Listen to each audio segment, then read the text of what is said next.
Welcome to Open Betas, the podcast about the life of games and the game of life. I am Swimfan, and with me as always is Regal. Hello. Good catchphrase. So today Thank we you. are going to be talking about religion in games, the unique fantasy religions, as well as the depiction of real-life modern religions, particularly in games, and how fraught that can be. But so And before how we get fraught into, this podcast can be as a result.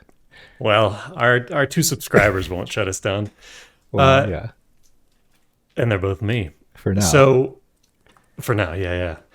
We'll get the evangelicals after us. Yeah.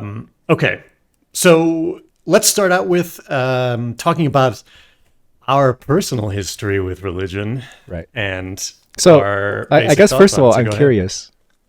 Yeah. First of all, I'm curious. Why did you? Why is this an interesting topic to you? Out of curiosity, what I don't know. appeals to you I about this think idea?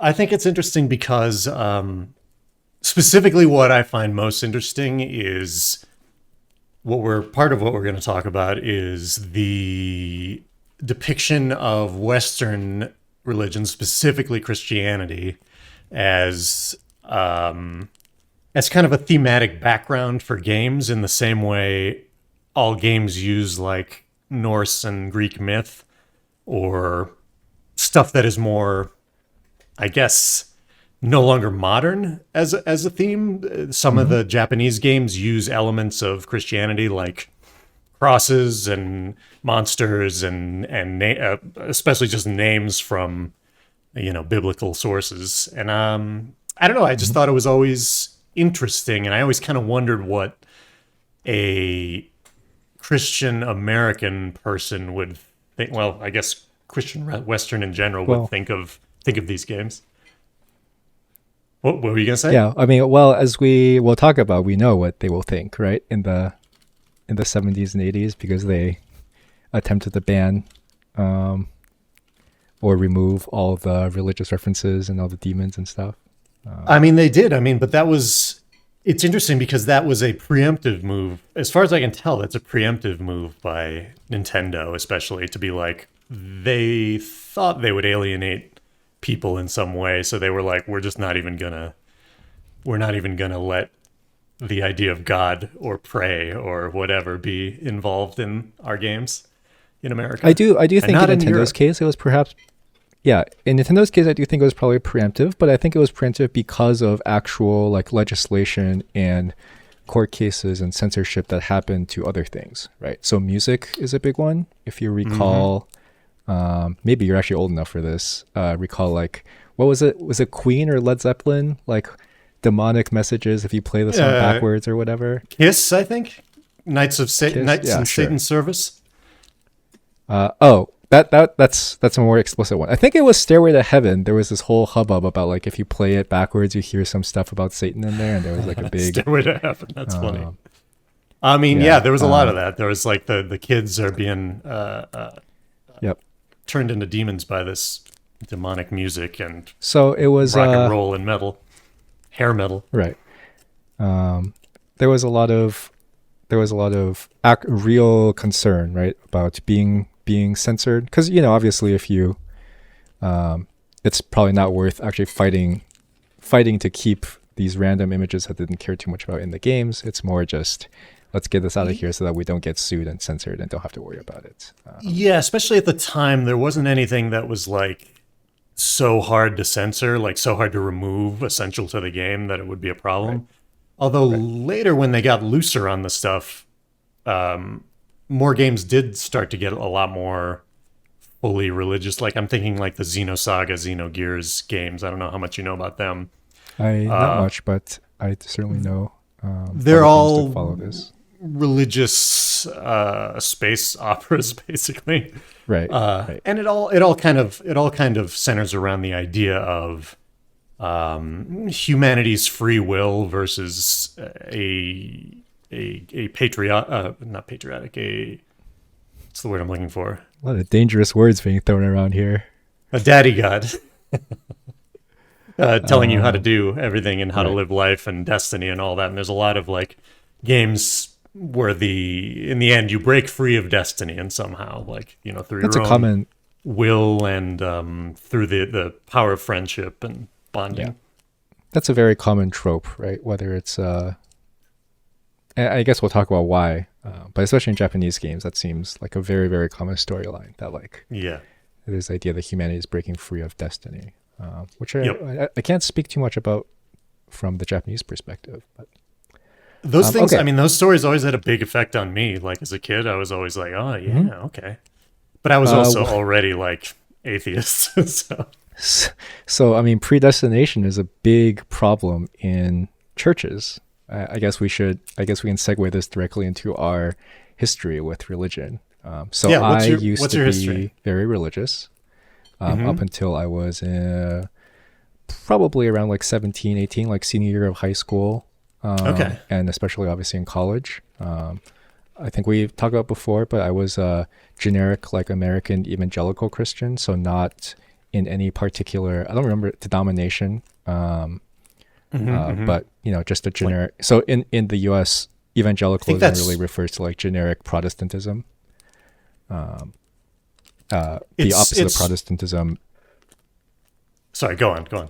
Yeah, the opposite of Protestantism usually is Catholicism, right? So it's like the non-Catholic brand of Christianity. I was very, I spent a lot of time in church. I was very involved. I was a youth leader. I led Bible study, Wow. pretty much the whole 9 yards. I was also, as you expect, like, homophobic and Hmm. sexist and racist, right? Yeah, I But was with that's that without part, religion. part, yeah, yeah. Well, yeah, exactly. That's also a product of being in high school and being like 15, 16, right? Not necessarily a project of religion, but Yeah. so that's my history. Of course, now, as you can probably tell, I am uh, not religious. Well, so what In fact, happened? Is I'm there a story? highly anti-religious. No, there's not really one moment.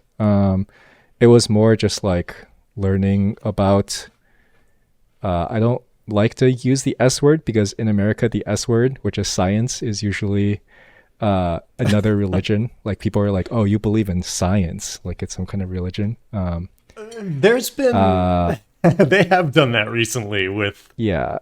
since all the like Trump Ever stuff since, and yeah, the like, oh well, we don't believe in this bullshit science or whatever.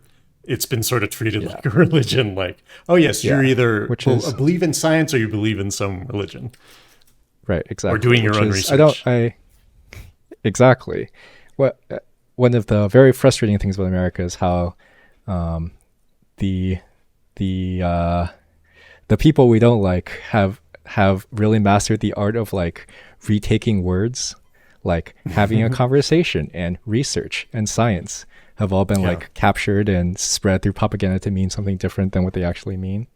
But yeah, anyway, it wasn't we really like one that. moment for me. Obviously, when I went to college, I didn't have the church roots that I did before, so I Hmm. either mostly didn't go to church anymore because I was lazy, or I already Where'd you go was to losing school interest. again? You traveled. I went to school in San Diego, San Diego. Okay, okay. and I went to high school in the Bay, so the San Francisco Bay Area. So Okay. it was like far enough away from home that there was very little influence from home. Right. Anyway, there So wasn't were really there one like moment. okay. I was gonna say, so were there Um, like school related things you could do, like yeah. groups and Yep. stuff? Okay. Yep. There was a lot. I think I went to a couple early on, but never really Hmm. stuck.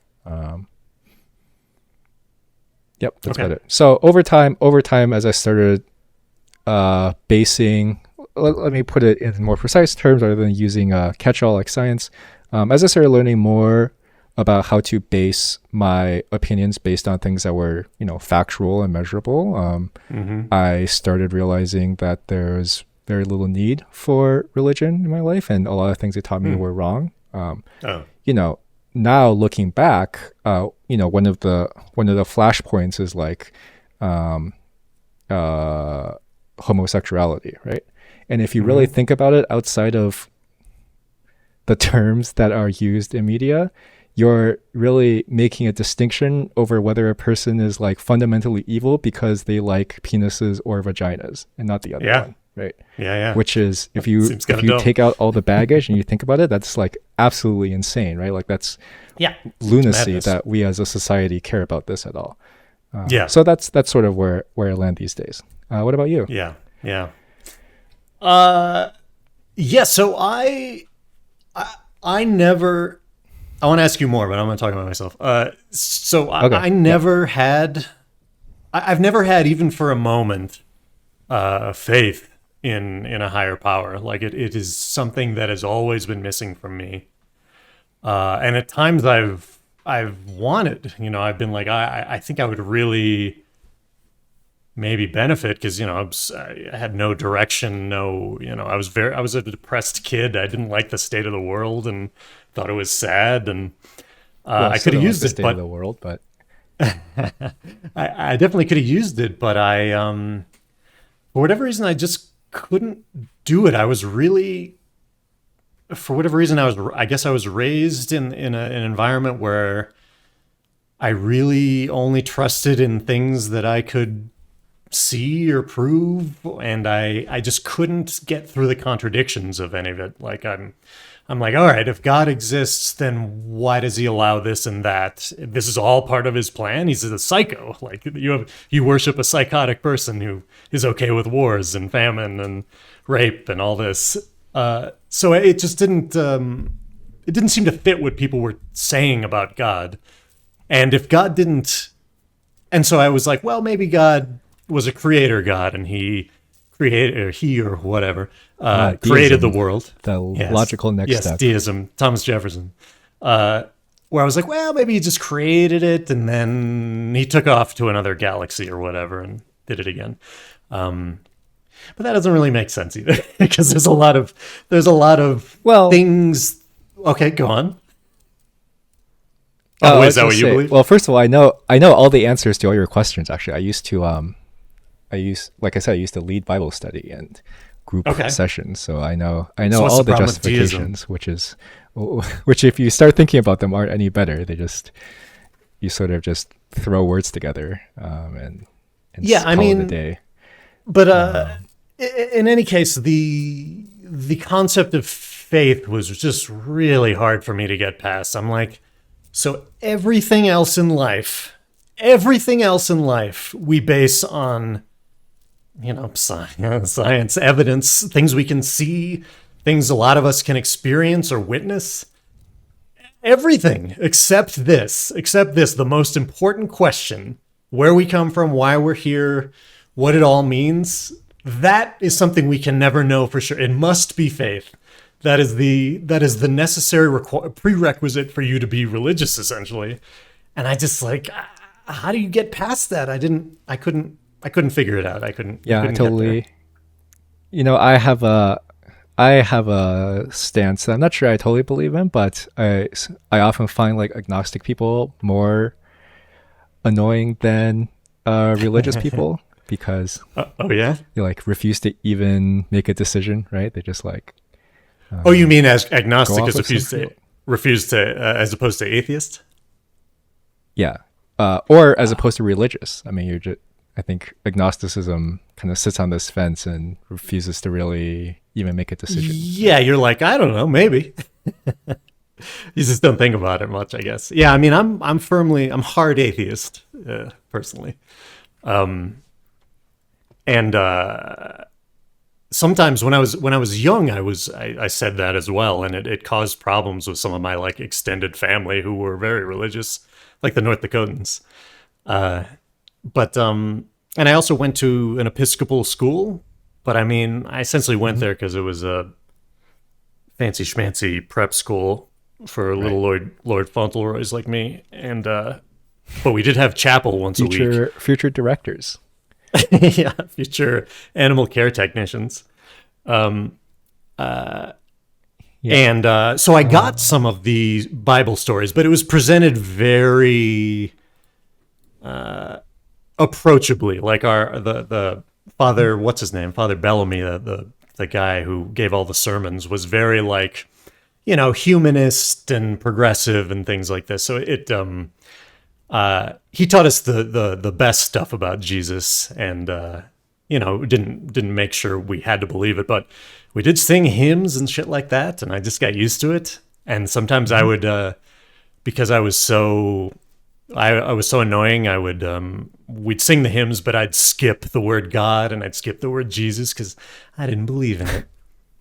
Oh, I see. Yeah. And the Pledge of Allegiance, did you do that shit? I sure did. Yeah, I'd skip Actually, I was that. just going to bring up that when I'd I say under went Satan. to elementary and middle school. When I went to elementary and middle school in North Dakota, it was like having anyone in school who was not Christian was weird. Yeah. Of course, I was also Christian, so it wasn't weird for me, but it was like notably different that there was someone who was not Christian. And of course, there was also the Pledge of Allegiance and all that. I went to a summer camp in Fargo that was religious, and my parents didn't tell me it was religious. I didn't know going in it was religious, and they started singing like Jesus songs. In fact, I remember the song. It was Queen's "We Will Rock You," except it was we will praise him. It's good. I still remember some church songs, from those days. Give us one. Well, a lot of them actually, but I won't bring them up here. Okay. Yeah, I also went to Bible camp in North Dakota. I shot guns. Ooh, you shot guns. I would have liked to do that. I sure did. How was that? It was fun. What did that have to do with Bibles? Get militant about continuing my... yes. What? What did it have to do with religion? It's just yes. defending the faith. Well, it was spreading the faith. No, to be fair, it was mostly like a summer camp for people, and less of a like the Bible was only a part of it, so it just did like normal summer camp activities. I see. I read the Bible when I was an adult, like with a study Bible, and learned about stuff. I like some of the Jesus stuff, but American Christians don't really do Jesus stuff exactly. Well, I've softened my stance on that. I think we maybe get a little too focused on the extremes of American Christianity or Christianity in general, but I certainly do not like it, which is a good jumping off point to our next question, which is how do we currently feel about earth religion, which will be important for people who want to understand what we say about fictional religion. You want to go first? Sure. You can probably assume that both of us do not like earth religion. I think that's a safe assumption. Yeah, I'm not a fan. I do think that, the religious entities that exist do a lot of good for things like charity work, homeless shelters, things like that. But I think they also do a lot of harm, especially to people who are not part of that religion. There's this sort of assumption that, in America, everyone is Christian. I mean, that's not really an assumption. That's sometimes, in fact, that's people are trying to make that, mandated. And it is like 60% of people self-identify as Christian here. Right, which is actually much lower than it would have been. It's gone down a lot in recent years. Ago. Right. Yeah. Like I said, when I was living in North Dakota, I would have expected the number to be, like 98% or whatever, right? Because based on what you kind of experience around you. But in any case, I don't like most religions. There are some that are like mostly harm. And why don't I like them? I don't like them because they do harm, right? They do harm for, in my opinion, very little reason. That's kind of the point of a religion, right? Like there's no reason really behind things. There's a doctrine and you follow it. And I think... there's a reason, all right, whether or not in that's my a opinion, true it's not a reason. valid Yeah. reason. Yeah. The reason is the doctrine, right? So Yeah. I think my feelings on religions are sort of inversely related to how much harm they do. So, I think Islam does a lot of harm. Christianity does like a lot of harm, but not quite as much. And then we go down from there in my based on my understanding. So there are religions, I'm not necessarily a fan of them, but they tend to not have any beliefs that really affect other people negatively. And I'm more tolerant of those. In fact, I would say I don't really believe in religious freedom. I believe in religious freedom in the sense that, like, if you're in a Christian country, you should allow other religions. But as a starting point, I don't believe that there should be such a thing as a Christian country or an Islamic country. And I don't necessarily you're talking agree about that, like a true separation between church and state. I mean, that's not what we have. yeah, of but- course. Okay. Well, Me too. It's certainly not what we have. But I would say, like, I don't necessarily agree that, like, a company needs to allow prayer or evangelical activities, or should necessarily even allow, like, advertisements for evangelical activities. Like, I don't agree that should be a fundamental right that a company needs to give to its employees, that they can, like, freely state their religion. Of course, that's Okay. that's perhaps I don't think that's ever going to be possible necessarily, but Right. if we were starting over, I think that's where I would start. Yeah, I mean, there's this interesting thing that we all live with, which is that technically religions and non-religions are mutually exclusive in many cases, and we don't but we're like, okay, you can talk about your religion here or there or whatever, but I don't know, we don't it doesn't seem like we draw a line in saying, like, all right, well, it's okay to talk about your religion, but, well, I don't know, I'm not quite sure what I'm trying to say. No, I get what you mean. I think if you're a company, for example, that supports that, like, explicitly supports, for example, LGBT rights, I think I don't necessarily see how that's compatible with also allowing a religious group on your campus to also spread their ideology. I think Right. I think the laws of the country have to come Right, before that's any the thing, laws of the right. religion, like, Yeah, I mean, yeah. that's just- the thing, just- because it's only if we're starting over that we can do that, right? Because we already have this whole freedom of religion thing, and you can't. I feel like Well, it would be very difficult don't to take know. it away now in America. there's freedom of religion, but I think there should just be a hard line where, as long as the shit you do doesn't impinge on other people's freedoms, and a lot of that stuff does. The people who do lawsuits about not being, not wanting to sell cakes for gay marriages or whatever, and winning, like saying, "Oh, that's my religion. This person can't come to my company, or can't come to my business, and I treat them like shit. That's my religion." But no, the country's laws, which protect the freedom of all the people within, should come before that. And I guess you can go ahead and hate gay people all you want at your house, as you like to say, as behind closed doors, but you can't bring that shit and have it conflict with the laws and the whole idea of freedom of people.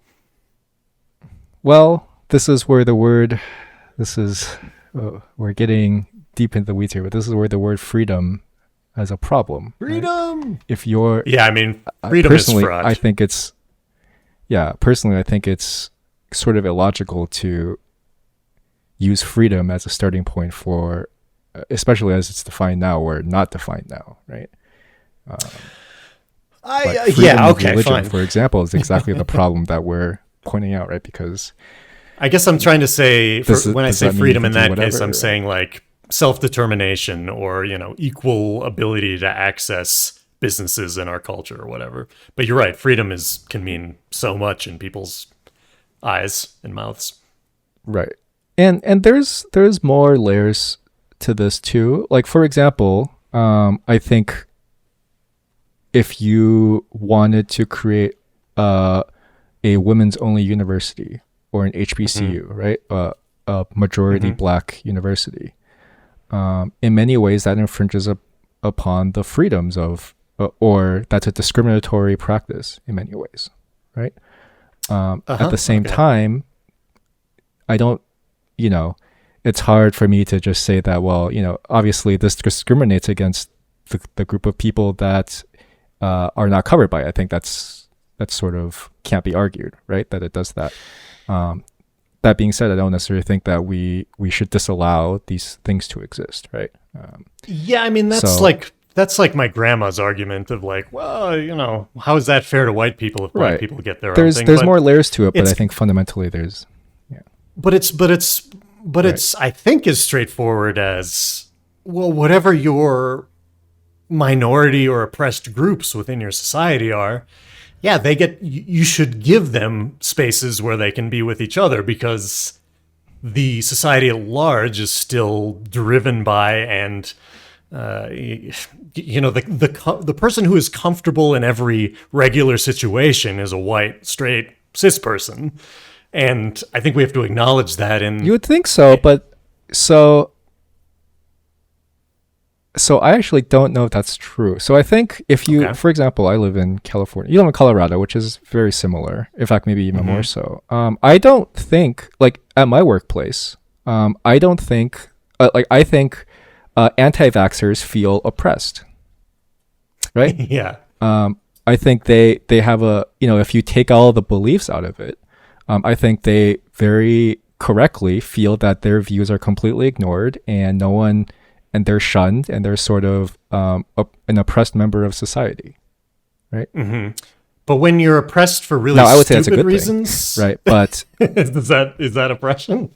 Like because you're choosing to do something that is ridiculous and again against what the society is asking you to do reasonably for disease, for fuck's sake. But yeah, you're right. Okay, that group would certainly feel oppressed, but it's like, I don't know. None of the other oppressed groups are oppressed because of correct me if I'm wrong, but the majority of oppressed people are not oppressed because of decisions that they make, but because of the people who they are. And I don't know. I just have trouble. I have trouble categorizing anti-vaxxers in that space. It seems like I mean, I guess you're so brainwashed, maybe there's some sympathy I can have for them, but it's like, I don't know, are you that oppressed? Like, what the fuck are you complaining about? I think, well... they don't even have to wear masks I think anymore. if you take that stance, you get into a little bit of trouble with... You're trying to tell other people whether or not they're oppressed, right? And I think that's, like, whether, the discomfort you feel, the marginalization you feel, I think that's measurable. And I think that may not be to the same extent as, a gay person or a woman in an Islamic country. But I do think it is not something that you can sort of just wave away and tell them that they don't matter, right? Because they're stupid.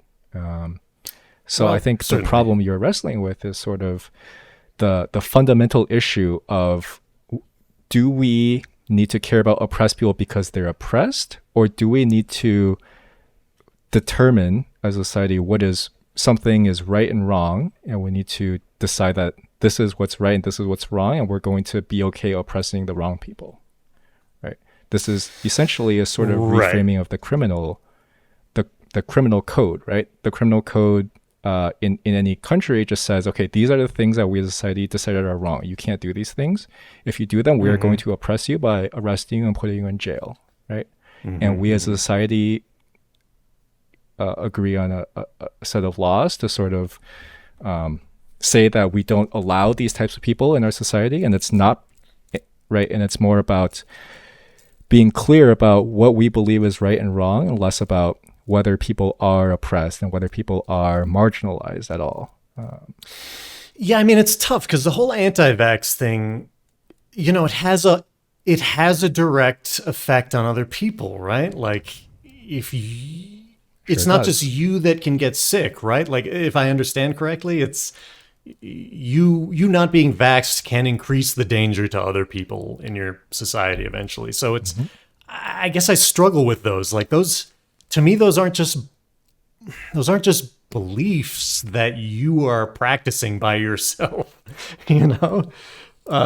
That's why, like, I don't mind seeing those people not exactly. be vaccinated or not wear masks. Like, if they don't want to wear masks, that's fine with me, man. I don't give a shit. Go for it. But I guess a lot of people do, so I don't know.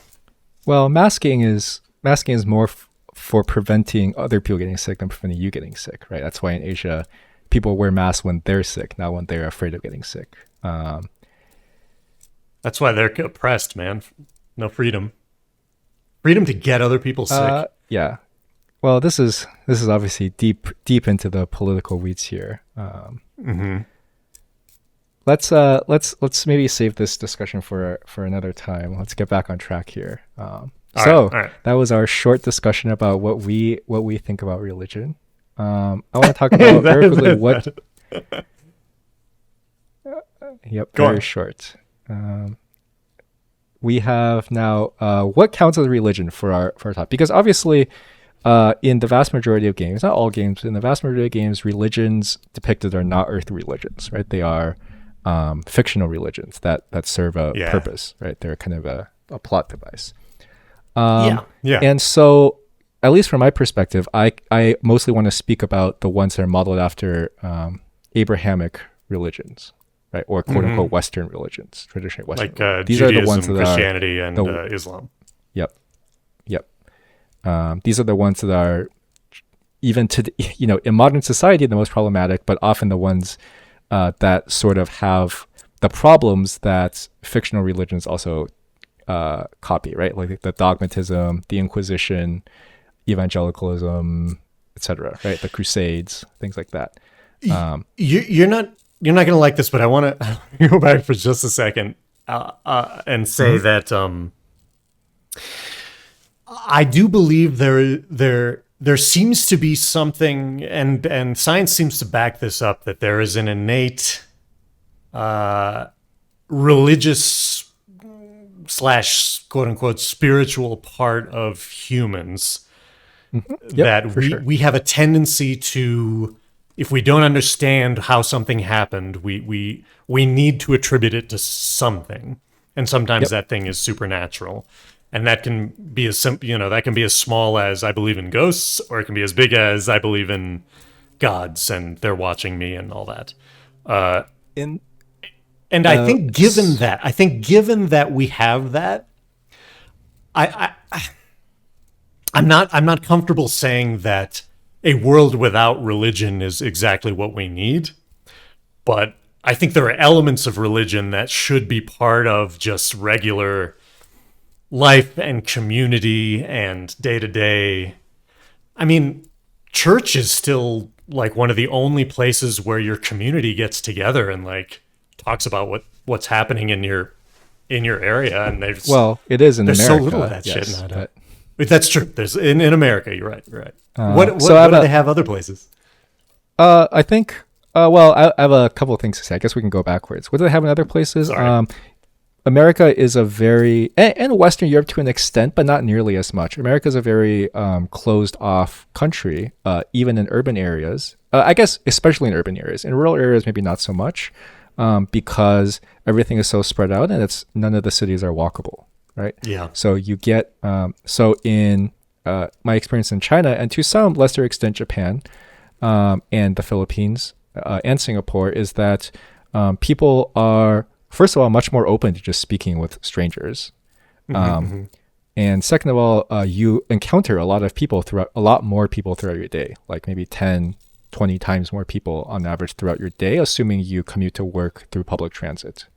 Now, you may not necessarily talk to all these people, but these are, you're more likely to run into a lot of people and have conversations. And especially if you're part of a community, that happens a lot more. Like if you put yourself out there in the community and you talk to your neighbors and the people that sell you groceries, nearby, and so on. But the second thing I do want to address is, I think actually a lot of the institutions that are currently religious would be hard to replicate in America without religion, because people would not, or there's no existing feature to help do them. So things like if you're in need of money, your church will generally support you, right? Mm-hmm. And I think that's something that's basically exclusive to churches in the US. Like there's not even families, right? Like the church is probably better than the average family at doing this. Yeah, possibly. I mean, some families for sure, but yeah. Yeah, on average. And so I think that's, in America, that would be an institution that's completely lacking, right? Whereas I read a very interesting paper recently about how there is no homelessness in Jordan, like homelessness as a concept. I read about that too. Yeah, there's been a few cases, but it almost doesn't exist, and that's because it is Islam. No, Jordan is an Islamic country, so there is a religious factor to this, but more than the religion. And the difference is that other Islamic countries do have homelessness, right? The conclusion of the author, maybe we can link this in the show notes at some point. Sure. The conclusion the author reached is Jordan has a very strong tribal community background, right? The communities belong to tribes, and the tribes are sort of like extended families, and they take care of each other when they're in need, right? And the idea of just letting someone from your tribe be living on the street is just, I can't. Yeah, you got to do something. And I think there was one line that really struck me in that paper, which is people that were surveyed took offense to the notion that basic human decency wasn't an option for why they helped other people. Like the researcher surveyed people, right? And like one of the questions was, why do you help people that you see on the street needing help? And people were offended, or not necessarily offended, but like people were upset that like, well, the reason I help them is basic human decency, right? It's not because of my religion or my tribal what the fuck nature. Is wrong with you? You should be helping people. I mean, there's something to that, sure. I agree. That's something I think that's, at least in my experience, much, much weaker in America, right? America is much more about like rationalizing the reasons why you don't have to help people. I mean, we do all kind, and politicians all from both sides back this up of like, if you're failing, it's because you're not trying hard enough. The American dream is available to anyone who works hard enough. Yep. And if you're poor, that's because of you. And if you're taking government assistance, you are a freeloader. You're a freeloader living on the tab of other people. Yep. Even the politicians who like put these, whatever meager safety nets we have in place, still are like, oh well, we're going to make sure anyone who. There's going to be a rigorous application process for this. We're going to absolutely make sure that they're not spending one dime more than they have to, et cetera, et cetera, et cetera. And it's, there's this idea of like, oh, you pull yourself up by your own bootstraps, whatever the fuck that means. It's just, it's a nice. The laws of physics. It's fine. Yeah, exactly. It's nice. It's great propaganda for rich people, right? Like, you can just kind of be like, oh yeah, it's all your fault that you're not a fucking billionaire. So anyway, we can move on now. We've already passed 40 minutes. Yeah.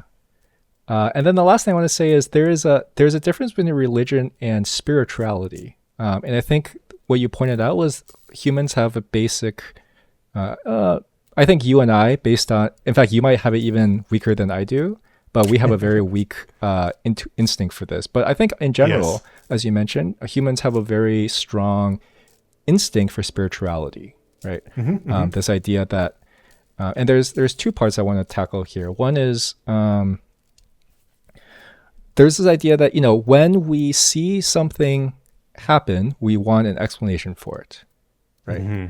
And the farther back we go in the understanding of science, the more we need to create some kind of explanation. And so the most reasonable explanation we have is to create a God for it, right? And actually, fundamentally, I took a class in college that was about theories about the origins of language, like how we went from apes or monkeys with no language to people, to humans with language, right? Because that is one of the main factors that sets it apart from other animals. Yeah, and we were running around for hundreds of thousands of years before we did it, apparently. Yep. And one of the theories, I think this is Ernst Cassirer on the origin of language. One of the theories is basically that this instinct for spirituality allowed us to codify an event that we had that made some kind of strong enough impression in our mind that we sort of gave it a unit. It's like, oh, wow, this tree bears fruit or whatever. And you're kind of in awe, if you think about it, by this idea the tree bears fruit. And then you sort of codify the idea of a tree and fruit rather than kind of the world being a series of inputs and outputs to you, right? Okay. That's maybe a little way too far off in the weeds. But I do think that it is important to recognize that there is a base instinct for spirituality. And I think it's important not to, I think like the French Revolution, for example, sort of, and the Chinese Revolution to some extent sort of went too far this way, right? Where if you're trying to eradicate all semblance of religion, I don't think that's necessarily the right way to go. You're sort of fighting against human nature at that point, right? Instead, I think it's tough also because power takes control of religion in many cases across history, right? Like, or the other way around, yeah. Yeah, I guess power can come from that. But I guess there are so many instances of that in history and the modern world that it's like it can be easy to forget any of the good things it does. And which is a lot of them. I think it's important not to lose sight of that. But I would say, spirituality does not have to come from organized religion. So, for example, I think meditation, yoga, mindfulness, right? These are, I think, fundamentally spiritual things. They're in different forms, but I think they fill the need that religion does in many ways. Yoga flame, yoga fire. Yoga, yep, exactly. And I don't think they necessarily need to belong to organized religion. Of course, most of them came from Hinduism, right, or some variant of it. But I don't think they necessarily need to be tied to that as a whole. Yeah, they can be separated. And I think as science develops, we need less and less religious explanations for things as we understand them better and better. Before we discovered that germs exist, the only reasonable explanation was some kind of magic or sorcery or God, witchcraft, right? And if you look at the development of religion, it's kind of like this too, right? The Roman and Greek gods kind of phased out, obviously partly because of Christianity, but also partly because they stopped making sense at all, right? Like they went from the only explanation to this is like a cool story and they're kind of a device to once the Renaissance, that's probably the wrong timeline, but at some point people started understanding that the harvest is not controlled by the god and the rain is not controlled by a god, right? Right. As time goes on, they start making less and less sense to the point where they're literally only a mythology, right? But by that time we had already had some really powerful religions, and they went to work trying to, I guess, fit in all the new knowledge with what existed before in scripture, right, or just reject it, I suppose.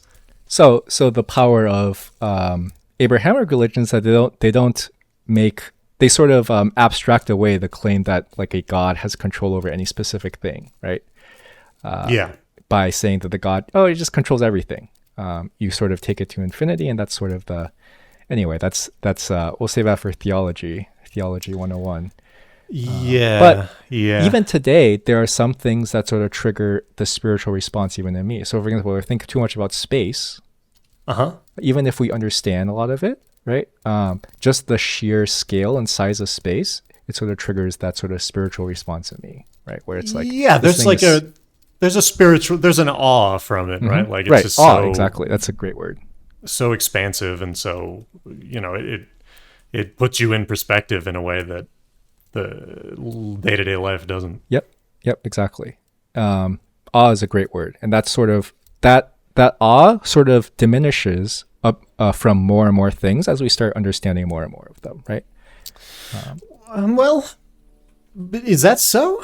I don't know about that. Like, does our Not awe totally, diminish for the rainbow because we know it's a scientific phenomenon? I think our awe is different, right? It sort of changes Yeah, its timbre or texture, where it's like at once it's like you're trying to find some meaning in the rainbow, or like some deep some message from the heavens, Yeah, right? Whereas yeah. now it's like, oh, look, it's beautiful. It's like visually beautiful, right? Or it's a fitting scene. So Yeah, I mean, a lot of sometimes when I've discussed atheism with Christian people, they ask debate like an atheist. debate an atheist. What'd you say? Oh, debate That's an atheist. Yes, That's a type of table that is commonly seen at college campuses. there was a debate me. There was a guy at Riot who was a very Christian guy, like very outwardly Christian, like he wanted to proselytize. And one time we had a conversation when we were stuck in an airplane together, Uh-oh. where I tried to tell him my perspective and he tried to tell me mine, and his. And I No, he tried to tell you your perspective. he tried to tell me mine as well. And he was like, "Well, how can you look at the Earth and think that this is just so boring? This is just nothing. It's not a miracle." I'm Yep. like, I don't think that. I think it is a miracle. It's amazing. It's incredible. It just doesn't have to come from a guy. I agree. That's all. Yep. That's all. I mean, I love animals. Animals are this crazy. Like, we got all these little sentient guys running around. How crazy is that? It's amazing. I don't know. Yeah, I'm. Well, I don't amazed think by he the would agree fucking that they're one. sentient, but Well, see, they're self-determined enough, I guess. No, I Yeah, totally they don't get that. recognize themselves in a mirror most of the time. So This is sort of the conspiracy theorist instinct, right?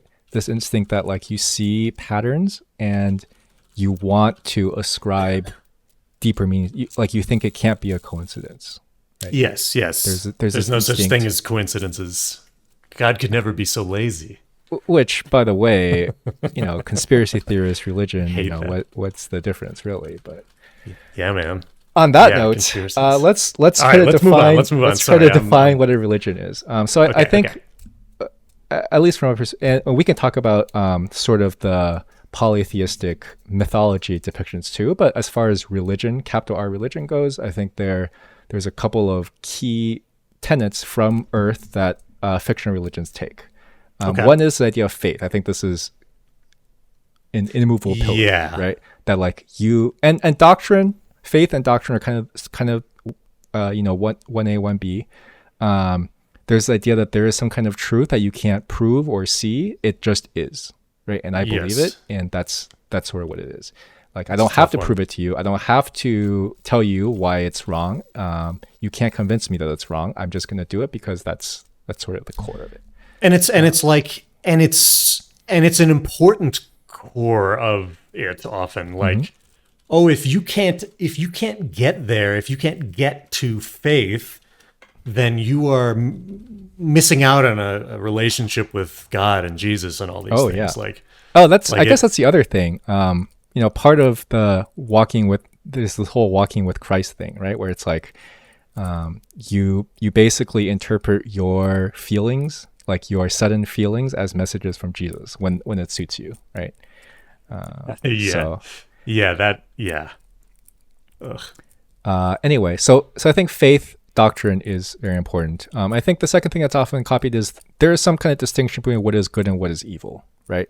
It's a very binary distinction that Yes. usually is portrayed as being wrong or too rigid, right? But in any case, fictional religions, like real religions, have a very clear delineation of like this is good and this is evil. Right? Yeah, there's Thou such a shalt thing not. as sin, and these things are sinful, and that's part of doctrine, right?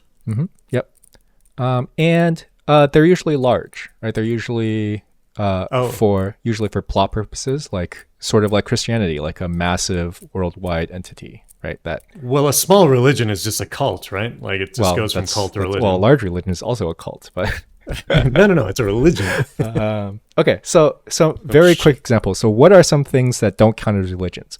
nations. Like a country falls into some of these categories, but like nationalism and religious fervor are not quite the same thing, right?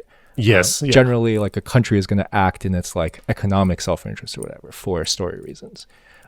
Things like families and clubs and guilds and groups are also may act irrationally, right? But not for religious reasons, right? They may be acting similarly in negative ways or in irrational ways, but their core is not the same thing as a religion.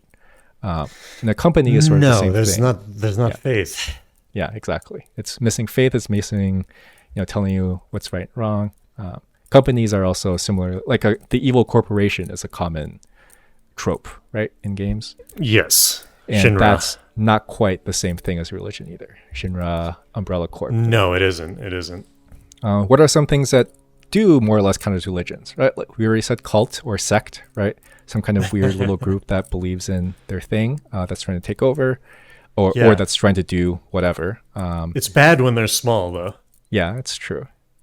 It's good when they're big. That's what... Anyway. Movements, ideologies, sort of in this category. And then there are some things in the middle, like brotherhood or sisterhood is a sort of type of thing that's often... interesting.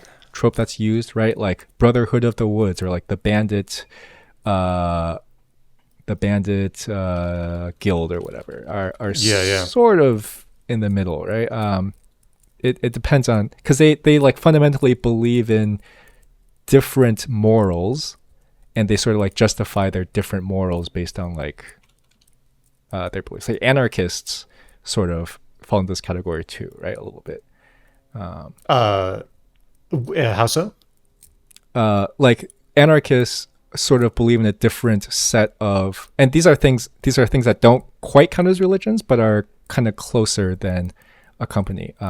Like anarchists believe in a fundamentally different set of like human rights and property rights than what I would consider most of society, right? Yeah. It's sort of like a doctrine, but it's also sort of not, right? Like there are justifications.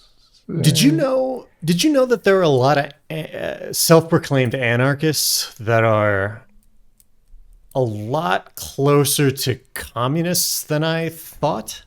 Well, they're very similar, but yeah. Yeah, well, they are. I guess that's what I'm getting at. They are similar, but I think they don't. I think in the general consciousness, anarchists are like Molotov throwing, like burn it all down, right, nothing matters kind of thing, like nihilists. And I guess I learned fairly recently that they're not quite like that. They're like, not quite. We don't want a federal government. We want like communities. Yeah, I do want the podcast to get back to more of Life of Games and less of Game of Life, but I do have all right, we can keep moving. Strong feelings about We've already gone an anarchists hour as well, especially in America. Yeah? Interesting. Well, we can talk about that later. Political party is sort of similar too, right? Like a political ideology is very similar to religion in many ways, but in other ways more grounded. So I put them sort of in the middle. But for a fictional story purpose, they often act the same way, right? Yes. Whether good or bad. Yeah, and usually in games, I mean, I'm trying to think of actually. They're primarily all negative depictions. All these things, right? Yeah, usually. And I have a theory. Sometimes it's positive though. Yeah, I have a theory for why. And there are some positive expressions too that we'll talk about. But for why did they appear so often in games? Why are they so negative? I thought about it, and I have this idea. And I think it's basically as a plot device, right? Because when you're starting off a plot, often a game is set in a situation where like some kind of catastrophe or great evil has to enter the fray, right? Like, let's say, for example, out of nowhere, a country invades their neighboring country for no reason. That's weird. That would never happen in real life. Yeah, that's a video game ever. thing. Yeah. They totally wouldn't just launch a random invasion during peacetime for no reason, claiming that the other country are Nazis or whatever. Anyway, but if you try to make the story plot setting believable, you need some kind of justification for why this would happen, right? Yeah. And it has to be stronger than real life, because we do know that in real life this does happen, but you sort of try to make it believable, right? And I think what writers often do is they lean on, what are the only devices that we have where for no reason a country will just invade another country? Yeah, that's a good one. And once you get to that point, you're just like, well, you're kind of low on reasons why you can do that, right? It's basically religion or politics, which is similar to religion, or like an evil corporation, right, that wants to expand or whatever. Or yeah, I mean, it all comes down to power, sort of in a different way, but right. Yeah.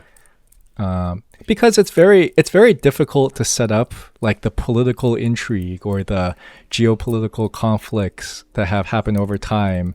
You have to write much more backstory than. Alternatively, you could just say, well, an evil cult took over the government and they can believe whatever they want because they're religious, and so they believe that it's cool to invade this country.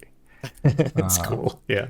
It's just much easier, right? It's a much easier starting point. I think that is probably why it gets leaned on so much. Yeah, and it's also, religion and government are like the classic high powers that you may fight against, that may have control over whatever bad situation is in the game. So, and there's a third high power, which is a god, right? Coincidentally, that's sort of the basis of religion. That's different than religion? Is an actual god? No, it is the same. That is kind of the fundamental idea of religion. Like, there's such a thing as a god. So in many games, you sort of have this idea where it's like, hey, we're trying to like summon the god of chaos and destroy the world. And just like, why do you want to do this? There's really, instead of explaining it, you can just say, well, they are part of this religion and cult, right? They worship chaos and they want to summon chaos. And they believe this is the thing to do. This is destiny for them. Which is believable much more than if you try to like make some kind of rational reason for it, because that happens in real life too. Like Jonestown, if you're familiar with the Jonestown mass suicides, I mean, people do completely irrational things because they believe that like, oh, I'll summon the god and go to the afterlife and whatever. Well, and also even separate from the spiritual drive we've talked about, like people have a drive. We're social people. We want to be accepted into groups and things. And if we are in a real vulnerable position where a David Koresh can get a hold of us, we're like, I'm part of something. This is great. I believe I have friends now and things like that. Yeah, I'll drink the Kool-Aid. Oh boy, this is why I think Alcoholics Anonymous being the mandated state addiction counseling and it being religious, and the fact that God is involved, it's such a huge, because you're anyway. Because I think it's pretty clear how I feel about Christianity in America at this point. So it's pretty. Well, there's some good stuff in there, but the requirement for faith in a higher power is like, well, what are you doing? Anyway, the other tool that's often used is basically the short of it is religion is used as a tool for explaining why illogical things happen, right? Like I need as part of a story, like I need something random to happen and I don't really feel like explaining it. Let's just use religion as like why are there people in. But in a lot of cases, though, in games though, the god is real, right? Mm-hmm. Like Yep. The god actually exists and and is manipulating people for whatever means. And I don't know. I guess you can count the whims of a god as like sort of hard to not understandable. Are you implying that the gods of our world are not real? No. Our gods are real. And they find a way to coexist somehow. Yeah, of course. Allah and Yahweh, they just hang out. They're buds. Well, they are actually supposed to be the same. They are supposed to more or less be the same god, actually. They are, yeah. That's a separate type of theology podcast. But different problem. I just want to say, in addition to all the negative stuff, there's also positive things that need to happen randomly. Like, why can you go into town and have someone there to, heal your party for free? Like, you ever think about how weird that is in Pokemon centers? Like, why is it free? A lot of the time that's explained by, this is a religious group that's doing like charity work, right? Yeah. We don't need to, or it's not explained, which I think might be better. But if you try to explain it like one of the easiest ways to basically explain any thing that happened for no reason is by saying it's religious in some way, right? Yeah. Yeah, why would we help each other unless there was a Yeah, God? exactly. Why would we help each other? Precisely. Also things like, how does this evil army have so many more resources than everyone else? That doesn't make sense. Where do they come from? Where did they get the resources from? Oh, they got them from the evil god, right? Yeah, This idea of the god being real and of religion being tied to the god kind of goes hand in hand to solve all kinds of plot holes. yeah. And I think it's interesting because a lot of these stories that we were talking about, attack and dethrone God, are when the God really exists. So it's not just a question of like, oh, we are rejecting the false narrative that the church puts out. Yep. We are rejecting being ruled by some otherworldly being, essentially. Yep. Actually, I didn't really think about this beforehand, but Christianity actually really didn't take hold in Japan the way it did in especially Korea, but other parts of Asia.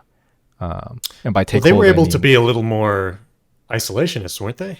not necessarily. I mean, they equally had a bunch of Portuguese and Spanish missionaries arrive in their island, but I think culturally somehow it didn't quite take hold the way it especially did in Korea, and Taiwan and parts of China.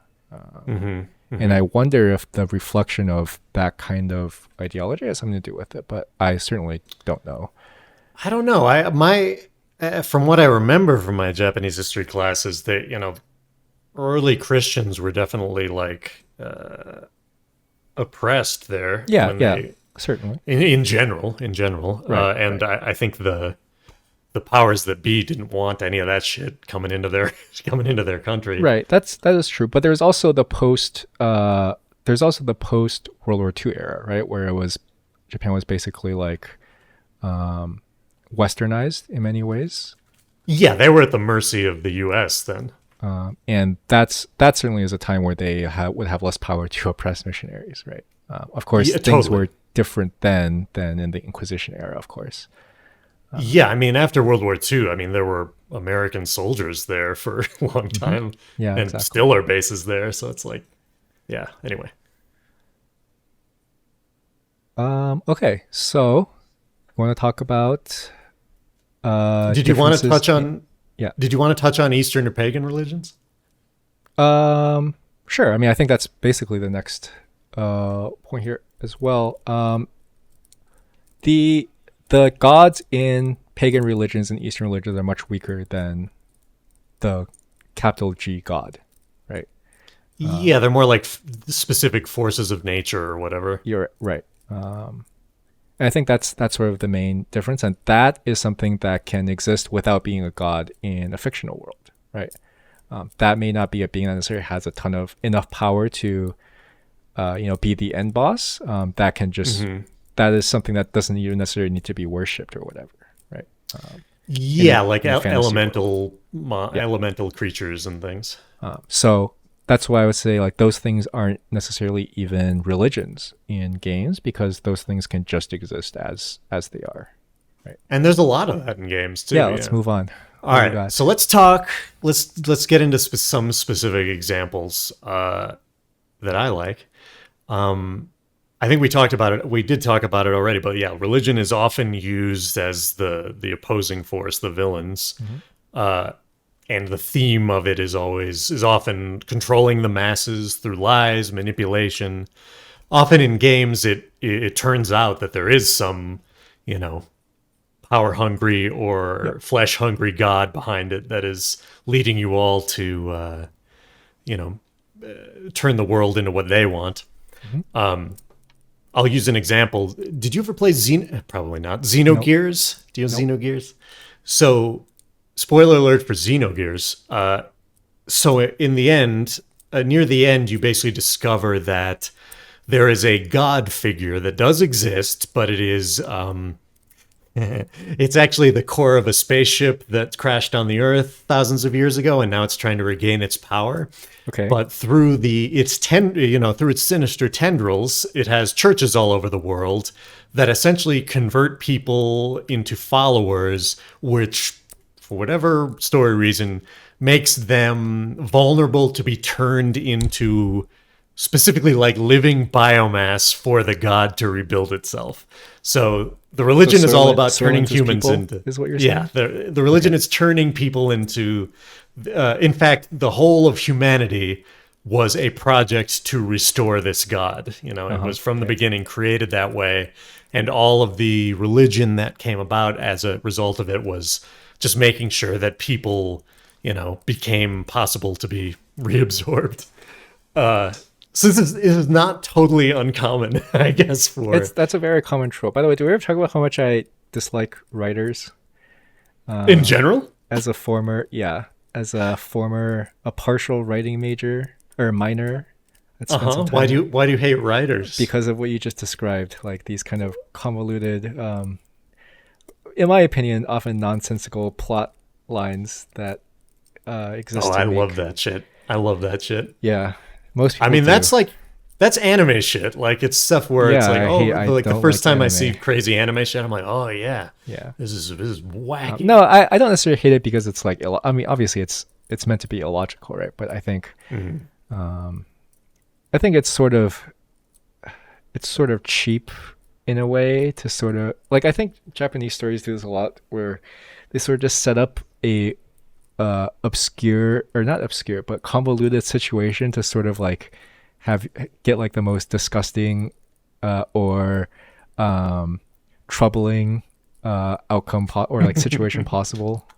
And yeah, that's cool. I think that's cool. Yeah, that they do that. I do think that obviously many people like it, but I hate it. I think it's You mean it's because it's obvious, like it's like pushing your buttons in a way that is, yeah, I think it's too easy, or what? I think it's cheap. Is the word I would use.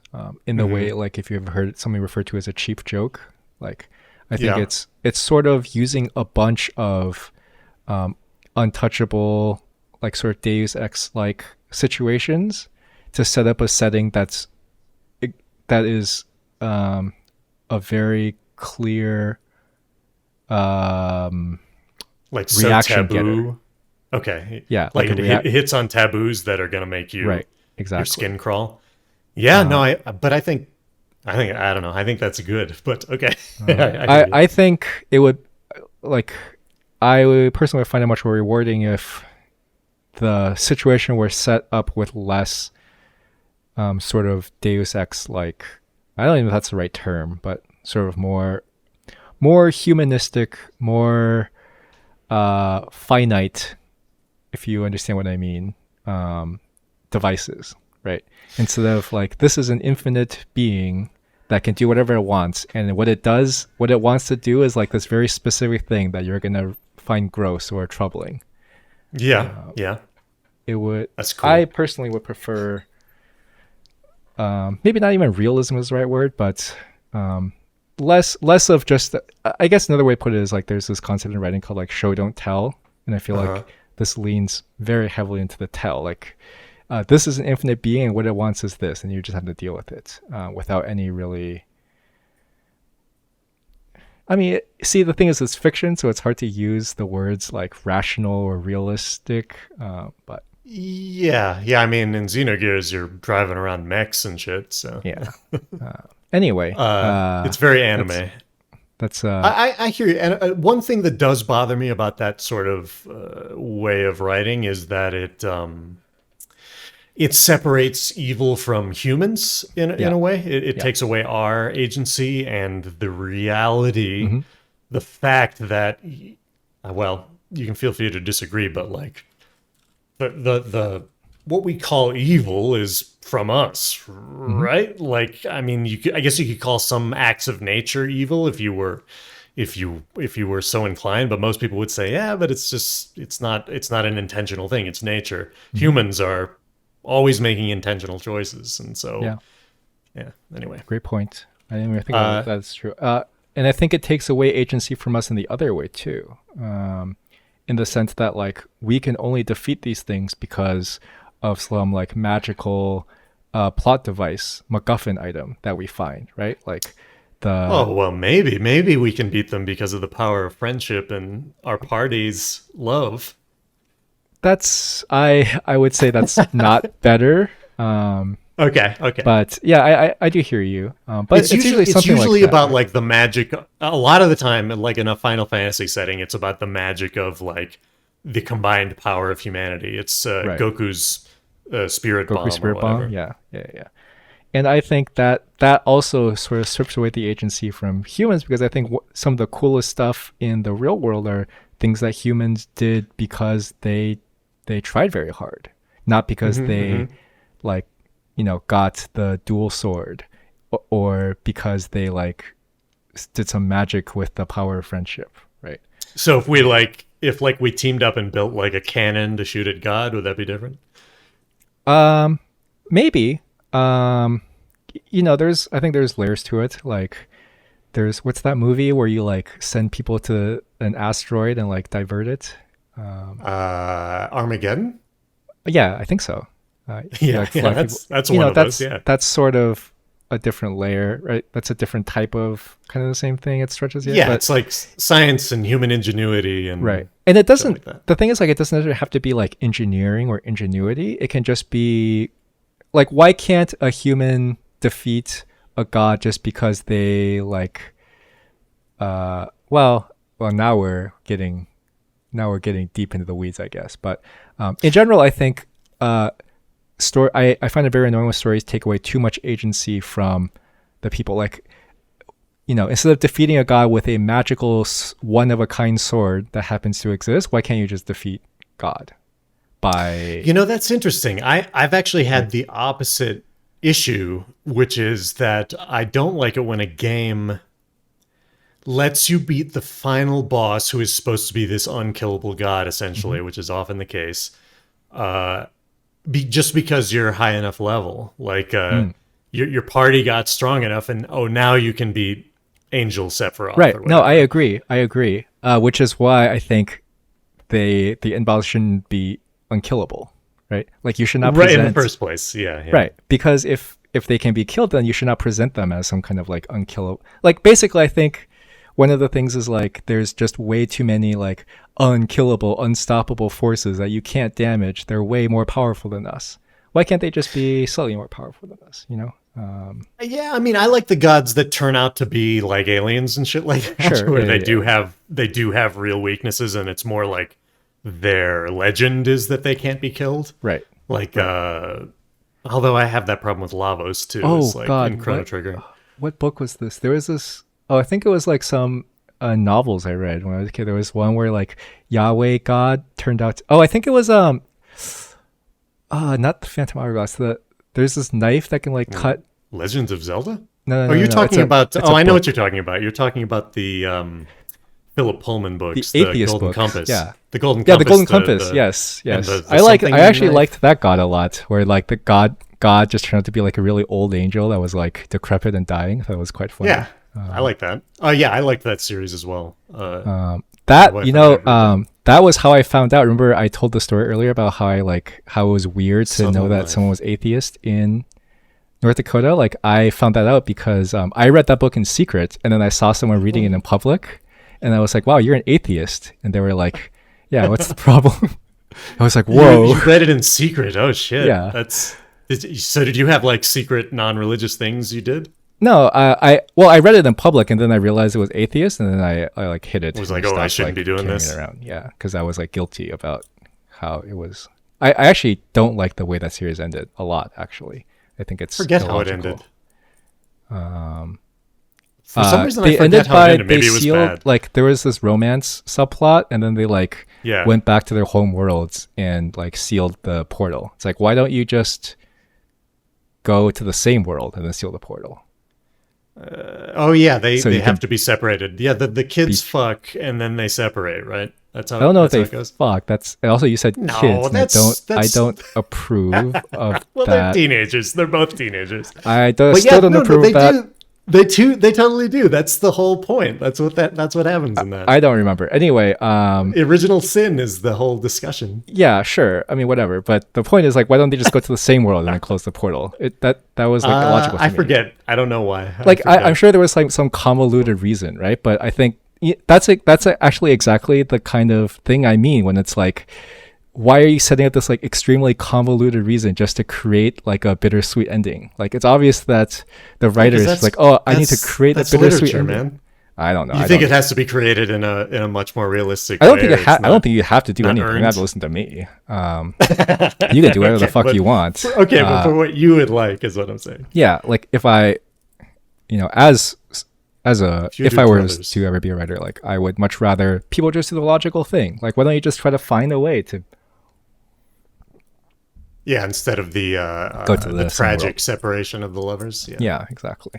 Because that's what I mean by I feel like it cheapens the outcome, right? Like they're only separated because they didn't try hard enough, right? In my opinion, and this goes back to our conversation a couple episodes ago about why I don't like movies. Just try harder. I don't like movies. Oh my gosh, yeah. I mean, you're an interesting fellow. Think more about what you can do. This is probably just engineer brain. Like, I'm an engineer, right? Like, maybe it may be. I thought it was funny. We watched. We were watching The Last of Us with Tet and Potet, and Tet got really hung up on. There's basically exactly what you're talking about. There's basically a manufactured situation where. There's basically the daughter character and the dad character, and the daughter character is immune to the virus. They don't fuck. They're different ages, very different. Well, I don't think that's the first problem, but okay, that's also a problem. Also, they're not actually related, but there's the daughter character and the dad character, and basically the daughter's immune to the zombie virus or whatever. And there's a bunch of people that are like, oh, we can cure the virus, but we have to like remove part of her brain, and she's gonna die. And so the dad goes on a rampage and stops it from happening. Spoiler alert. Yeah, I hate that shit. And Tet was like, well, why do they have to kill her to do this? Why do they have to kill her to do this? I'm like, who cares? What difference does it make? That's the story. Who cares? That's not the point. The point is he goes on a kill Casey rampage and basically dooms the world because he's in love with this woman as his daughter. Okay. In love with is the wrong word. He loves this girl as his daughter. I see. Would you do that? I mean, I would not doom the world because of. First of all, it's a really hard question to answer though because we don't have kids. Like I've talked to parents who say like, yeah, I would do that, and I think it's insane. Like I don't agree with it certainly. Like I'm like, parents are crazy. I guess a good way to that's summarize. Interesting, isn't it? Isn't that interesting that some people would do that? I think it's let me explain what I mean with totally this one. Human. It's inhuman. I think it's inhuman to sort of do it this way because I don't think we need to make that many binary choices. This is the trolley problem, right? Are you familiar with the trolley problem? I am, yes. I really get annoyed when people kind of debate the trolley problem in various ways because it doesn't happen? As a human, either you have agency. I guess it comes down to this idea of agency, right? Like I think the most important thing about the human experience is that we have agency. We have control over our decisions when we are not sort of on a track. In fact, this is very religious. Yeah, some of the time we do, right? Yeah. This is like predestination, which by the way, I don't know if I mentioned this earlier, but predestination is like one of the biggest drop-off points for people that drop off of Christianity. Like they cannot. This is it's funny. I have no agency. This is all destiny. I got my pastor who was also like my dad pretty much for a couple years, and I had a long discussion about like what to do, like how to sort of explain predestination to people in a way that wouldn't cause them to freak out. Your dad's a pastor? No. My pastor was like my parents are not like I had some very bad, not like extremely bad, but I don't have great relationship with my parents. Yeah. Okay. And during like the high school years when it was like exceptionally bad, like my pastor was basically my dad. Like we met up and like he like took, or I spent a lot of time with him and stuff, and like hung out at church as much as possible to avoid being at home and stuff. Yeah, and he like killed a bunch of people to stop you from getting your brain taken out. Yeah, sure. Well, he actually just like fucking he just like one day I was like 17. This is actually a big reason of why he is the reason I'm no longer Christian in a big part of it, because when I was 17 and about to enter my senior year of high school, which is like a transformative year for me, that summer he was just like, hey, I'm moving to Texas because there's a better opportunity for me there. I was like, what the fuck, man, you can't just leave me. Oh, so you felt abandoned. Oh, okay. Yeah, well, it's God's will though. Yeah, sure, of course. Not quite to that extent, but I did. I think that it was a big part of why I started dropping off that year and then into college. Interesting. Anyway, what were we talking about? We can move on a little bit. Let's talk more about games. I want to finish my life thought. Of games. Sorry.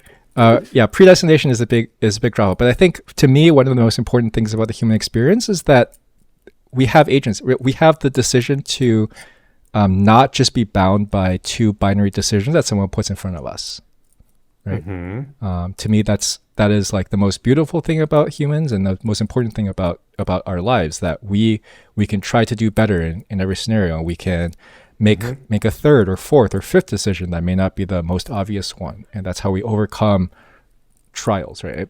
Maybe this is engineer brain again, but that's why the trolley problem. Often the unexpected or the big tough decisions we make are the most influential in our life. Right. Too. Right. Yeah, exactly, and that's why the trolley problem. And when media, books, movies, games, set up the trolley problem just to get this like emotional damage, really annoys me.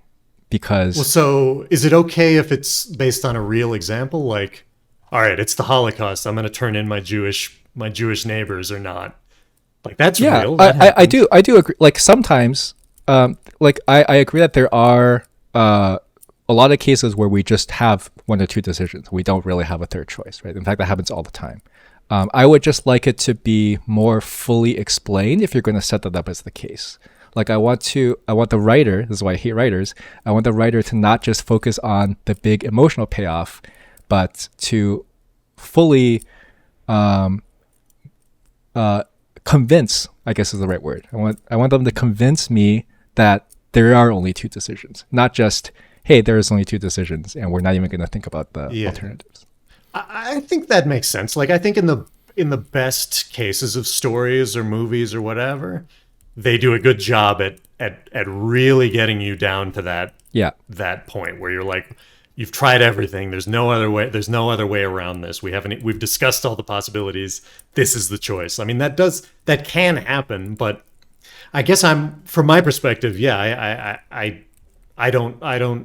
doesn't bother me. And I wonder if that is just a you thing or if engineering has anything to do with it. I think it might be an engineer brain thing, or a science brain thing. Well, and it's just, to me, like life is full of things that don't make sense or unexpected or don't work the way I expect them to. So magnets, I guess I'm man, ready. how do they work? Yeah, exactly. Magnets. How do I guess I'm also a very like, I'm ready to. I'm one of the most skeptical people you'll ever meet in real life. But if it's entertainment, I'm like, yeah, man, say whatever, do whatever. I'm gonna suspend my disbelief forever for you in order to get whatever the payoff you're setting up. That is sort of. I'm after those payoffs. It is sort of the. What are you trying to get out of it, right? Because for me, the emotional response is pretty weak. What I want to know is like, I want to like feel connected to the character and like learn, to some extent, like learn life lessons or like feel like a human connection or a human similarity. I want to like imprint on the character in some way, right? That's the biggest thing for me in media, and much less of the actual situation. I think the Last of Us example does that with parents. I think parents have that feeling out of that. But yeah, no, I hear what you're saying. It's kind of funny how we, like personality-wise, the two of us have such different like backgrounds in some ways, but with some specific things, we're completely unable to understand like the vast majority of people, like with parenting and with religion and things like that. That is a big difference. Yes, you're right. We're not not the standard, not the basic We're not general normies. population, not normits. Does what was I gonna say? It'll come back to me. I don't know. All right, Let's keep moving. So let's talk about like games. Those video games. Remember? I love video games. So in addition to the sort of story purposes and villain purposes of religion, it is also just sort of a shorthand for game systems or tools that happen, like you said, for no reason. The whole idea of in invasions or conflicts based totally on our God said so, Inquisition. Services that are thought of as religious services or charity services, like you said, like the Dragon Quest series and a lot of other RPGs. You go to a church to revive your dudes and to heal poison or whatever and shit like that. It's often a stand-in for a hospital in fantasy situations, because it was. Wow. And I didn't see this one. The religion is also like the backdrop for summoning the dark god or whatever. Yeah, like the the reasons behind that sort of magic. And we touched on that Eastern religions like Buddhism and in Japanese case, in Japan's case, Shinto, which is also it's weird, right? Like it's a religion, but it's also a culture. It's not exactly It's not exactly a religion like you would call Christianity in the same way, because it's just so tied into society. Am I correct on that? I honestly don't know very much about Shinto. That's my understanding. It's more like it's an understanding of the world that isn't thought of as like, oh, this is my religion. Right. Is my understanding anyway. Religion is a bit. It's like ritualistic, right? But it's not necessarily dogmatic, if that makes sense, right? Yes, yeah, and Shinto's a lot about is it animism? It's about the spirit in the world around you, and the objects and the trees and in the shrine. It's about the spirituality of all these things and all animals and living things having a will of their own that forms up nature. And that stuff, those themes definitely are in games, in American or Western and Japanese games. Bunch of hippies is what I call them. A bunch of hippies, but they use monotheistic. They often use monotheistic religions as this other thing, as this like the plot devices that we've talked about, because they can tie to this idea of individual rule versus the will of the collective or the ideals of the society, the idea of the power of community versus control and dogmatism and things like that. I think that's definitely true. I think one major difference is that in a monotheistic religion, it's much easier to have it do something. Well, first of all, it's much easier to ascribe much more power to it, right? Yes. Like, so for one, like Shinto is one thing, but also I think it also applies to sort of mythological religions like Norse mythology and like Greek mythology and things like that. Where it's only mythology because it's not modern. Well, I guess that's true. Like Norse is polytheism. I mean, Odinism is like some kind of weird modern cult. Norse mythology based conspiracy theory or something, right? Like I think. Okay. Anyway, I'm sure that's probably not very big though. The one mass murderer in Norway was like Odinist or something like that. Interesting. Anyway, we're talking about. It's much easier to sort of give way more power to a monotheistic religion. It's also much easier to give them dogmatism, right? Because even in Greek mythology, it's not necessarily that all the gods like hold the same beliefs. That's sort of the point, right? Like they have No, yeah, different they beliefs and conflict with each conflicts other. with each Yeah. other, right? And that can be the backdrop too. Like Ragnarok is a big point, right? A big plot device in many stories. But when Yeah. it comes to sort of, hey, these guys are evil, like capital E evil, or these guys are good, capital G good, then monotheism is a much better vehicle for that, right? Because using modern Yeah. religion as an example, that stuff has happened, right? The Inquisition happened because of exactly what's being described. The Crusades happened because these guys really just wanted to fight over Jerusalem for some reason. Yeah. Yeah. And that's a very believable thing to give to your audience, because it's like, hey, this shit happens all the time, and the kind Yeah, of you can religions that do this thing you can is look in history. You can look in Yeah. recent history. the kind of religion that do these things are the monotheistic religions that are dogmatic and believe in like a one overriding force, right? You don't see a lot. I mean, there are examples, but you don't see a lot of like Buddhist extremists in terms of compared to like Christian or Islamic extremists. Yep. People doing violence. Although that's not totally true. I think in Myanmar there was some recent like Buddhist killing of Muslims, right? I don't know. I don't I know can enough about it. totally see stuff like that. I mean, But it doesn't even again, necessarily it's also can be, but it's like we said, all these things can be harnessed by the powers that be to give explanations to what they want. right. It doesn't necessarily have to be religion. There's like environmental extremists, right, or environmental terrorists. That I are like those guys. Okay. Well, that's a discussion for a separate day. I don't know if I agree, but Cloud is an eco-terrorist in Final Fantasy VII. that is true. That's a well, yeah. I guess we do have morals and ethics of video games coming up, but I do think Do that we? if you actually look at a lot of heroic actions in traditional, especially JRPGs, this problem is not really considered, and you're just kind of if you think about the outcome of some hero's actions, let's say, it's not Sometimes it's not always so great. it's not great if you kind of take it out further. Anyway, that's totally for a different day. I think that's a big one. Yeah. So I do want to touch on there.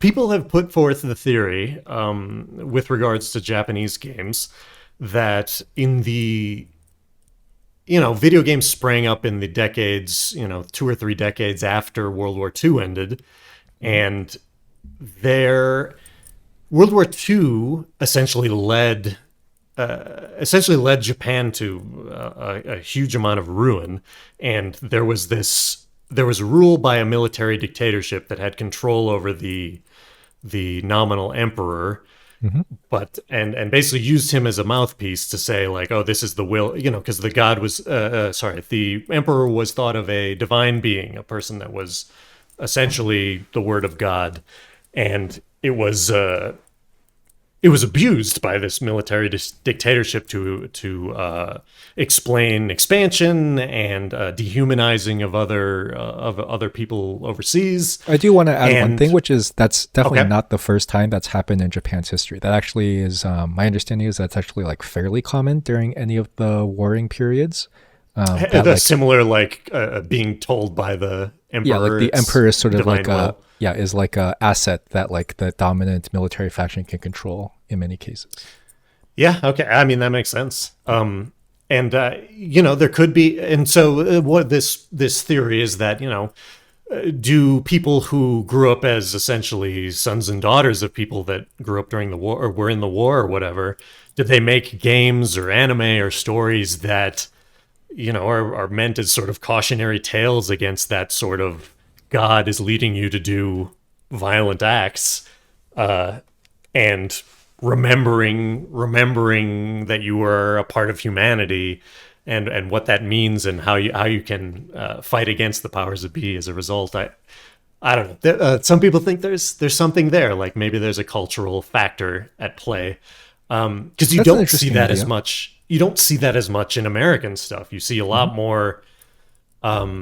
We certainly see a lot less like community or the powers of your party and the world around you, like helping you find the right path or whatever. It's a lot more about the big guy with the gun, the individual person that Yep. kills everybody, and it's usually not God in America. It's usually if you're going to kill something holy, it would be Satan probably, and Sure. Yeah. we That's don't what you touch do in that. Doom, right? If I recall correctly, you like go in. It's down all yeah, into you're the killing depth of Satan. hell. You're all Yeah. about you're in hell or whatever. Yeah, Doom, Quake. Yeah, and we can talk about Western games in a second. And so the other thing I want to mention about Japanese games that we touched on is that they sometimes do dip into modern religions as more of a backdrop or a theme, like a cosmetic theme. Like it doesn't really have necessarily meaning. Like they can talk about the fucking 12 tribes of Israel and not really be talking about them, but they're actually just the 12 powers in whatever this world is or whatever. Yep. Or there's, God, I'm trying to think of monsters in Christian lore. I mean, you just fight a there's lot like, of angels, right? Like, oh yeah, in many yeah. games, In fact, angel is just a enemy. yes, angels are a huge enemy. In fact, like Final Fantasy has or a lot of JRPGs also have a theme of when you fight the last boss, they are transformed into some sort of angelic or religious figure. Yep. If Final Fantasy VI, when you fight Kefka, there's all these stages where you're going up this tower of like religious looking sculpture essentially and fighting your way up, and then at the end he comes down and he's got a halo and angel wings, and you gotta kill him.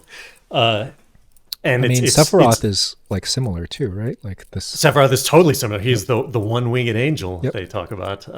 He also has a halo and one wing, and his theme music is all choirs and shit singing in Latin. Like it's very clear what they're doing there. Evangelion, that's all. They totally. I don't know if you've seen that, but Evangelion. Okay, continue. The anime. I mean, there's all their shit is drawn from Christian lore, and there's crosses everywhere. And I mean, just look at the title, right? Yeah, evangelical. Yep. And there's all this shit about the Spear of Longinus, which is the thing that thing that poked Jesus last, right? Mm-hmm. That's my understanding. And there was also a whole Western game about that thing, the Spear of Destiny. And so yeah, that's all I'm gonna say. It's just interesting it's always been interesting to me that it is it's kind of casually or it's certainly not used with reverence all the time, right? Mm-hmm. It's more like, yeah, it's just it's a religion that we, it's not so real to the person making it that that they feel like they have to be really careful with it or whatever. It's essentially used just as any other influence would be, right? Yeah, exactly. Which in some ways is missing from so one example I'm thinking of is even at the beginning, Magic the Gathering had angels, right? Angels and demons were sort of like a core idea, and this came from they're made by the same company that makes D&D, so I assume there's a lot of crossover there, but I'm not, I don't actually know exactly how D&D does it either. Well, and there was a lot. I mean, going back to what you were saying about the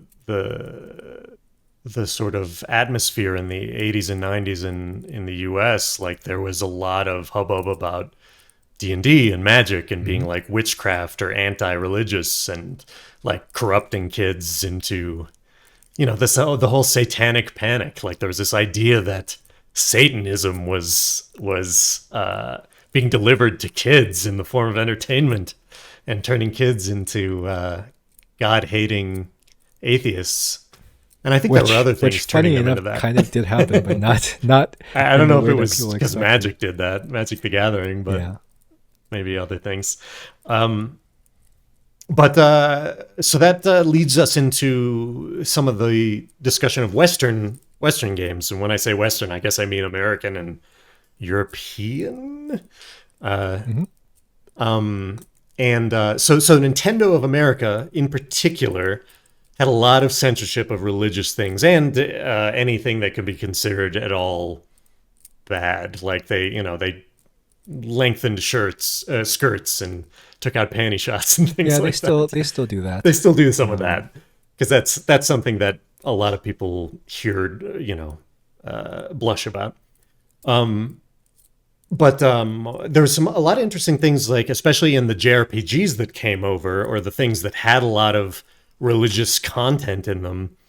For example, in the Final Fantasy series and some others, they replaced every instance of the word pray with wish, and churches were turned into sanctuaries, and priests were turned into like wise men or whatever.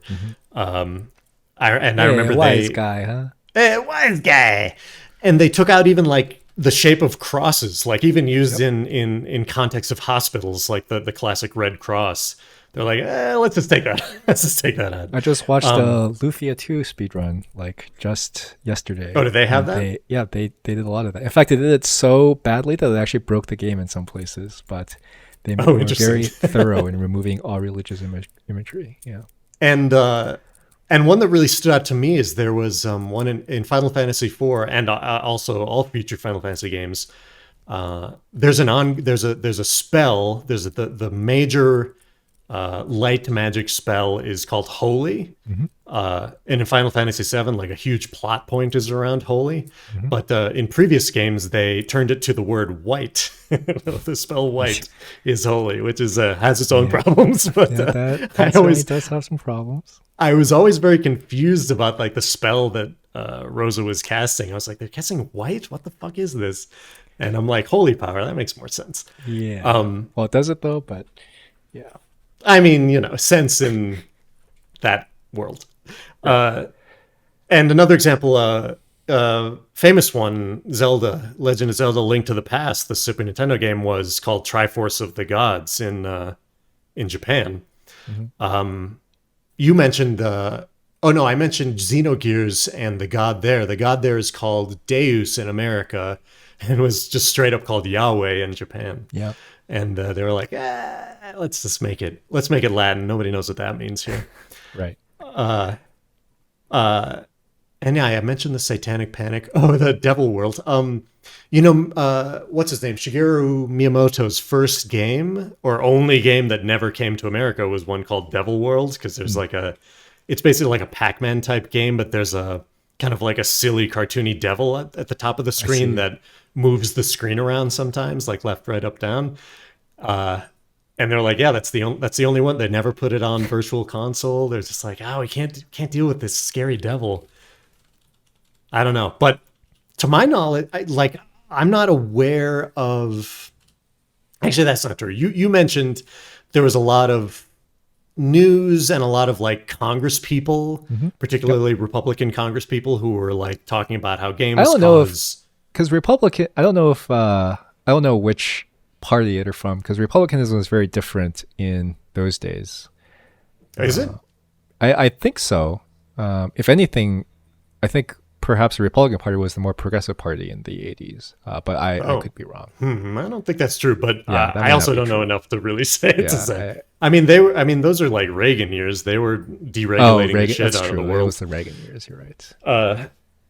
And even like, well, anyway, that's about when I dropped off. My knowledge of American history drops off, because I get through sort of the end of the Reconstruction, and then I sort of lose the thread from there. So you just nothing happened. I don't really remember. Yeah, I don't remember my political history past like World War I-ish, and even that's kind of sketchy. Anyway, most of my knowledge is about post World War II. So okay, yeah, I know something about it. You're probably right in that case.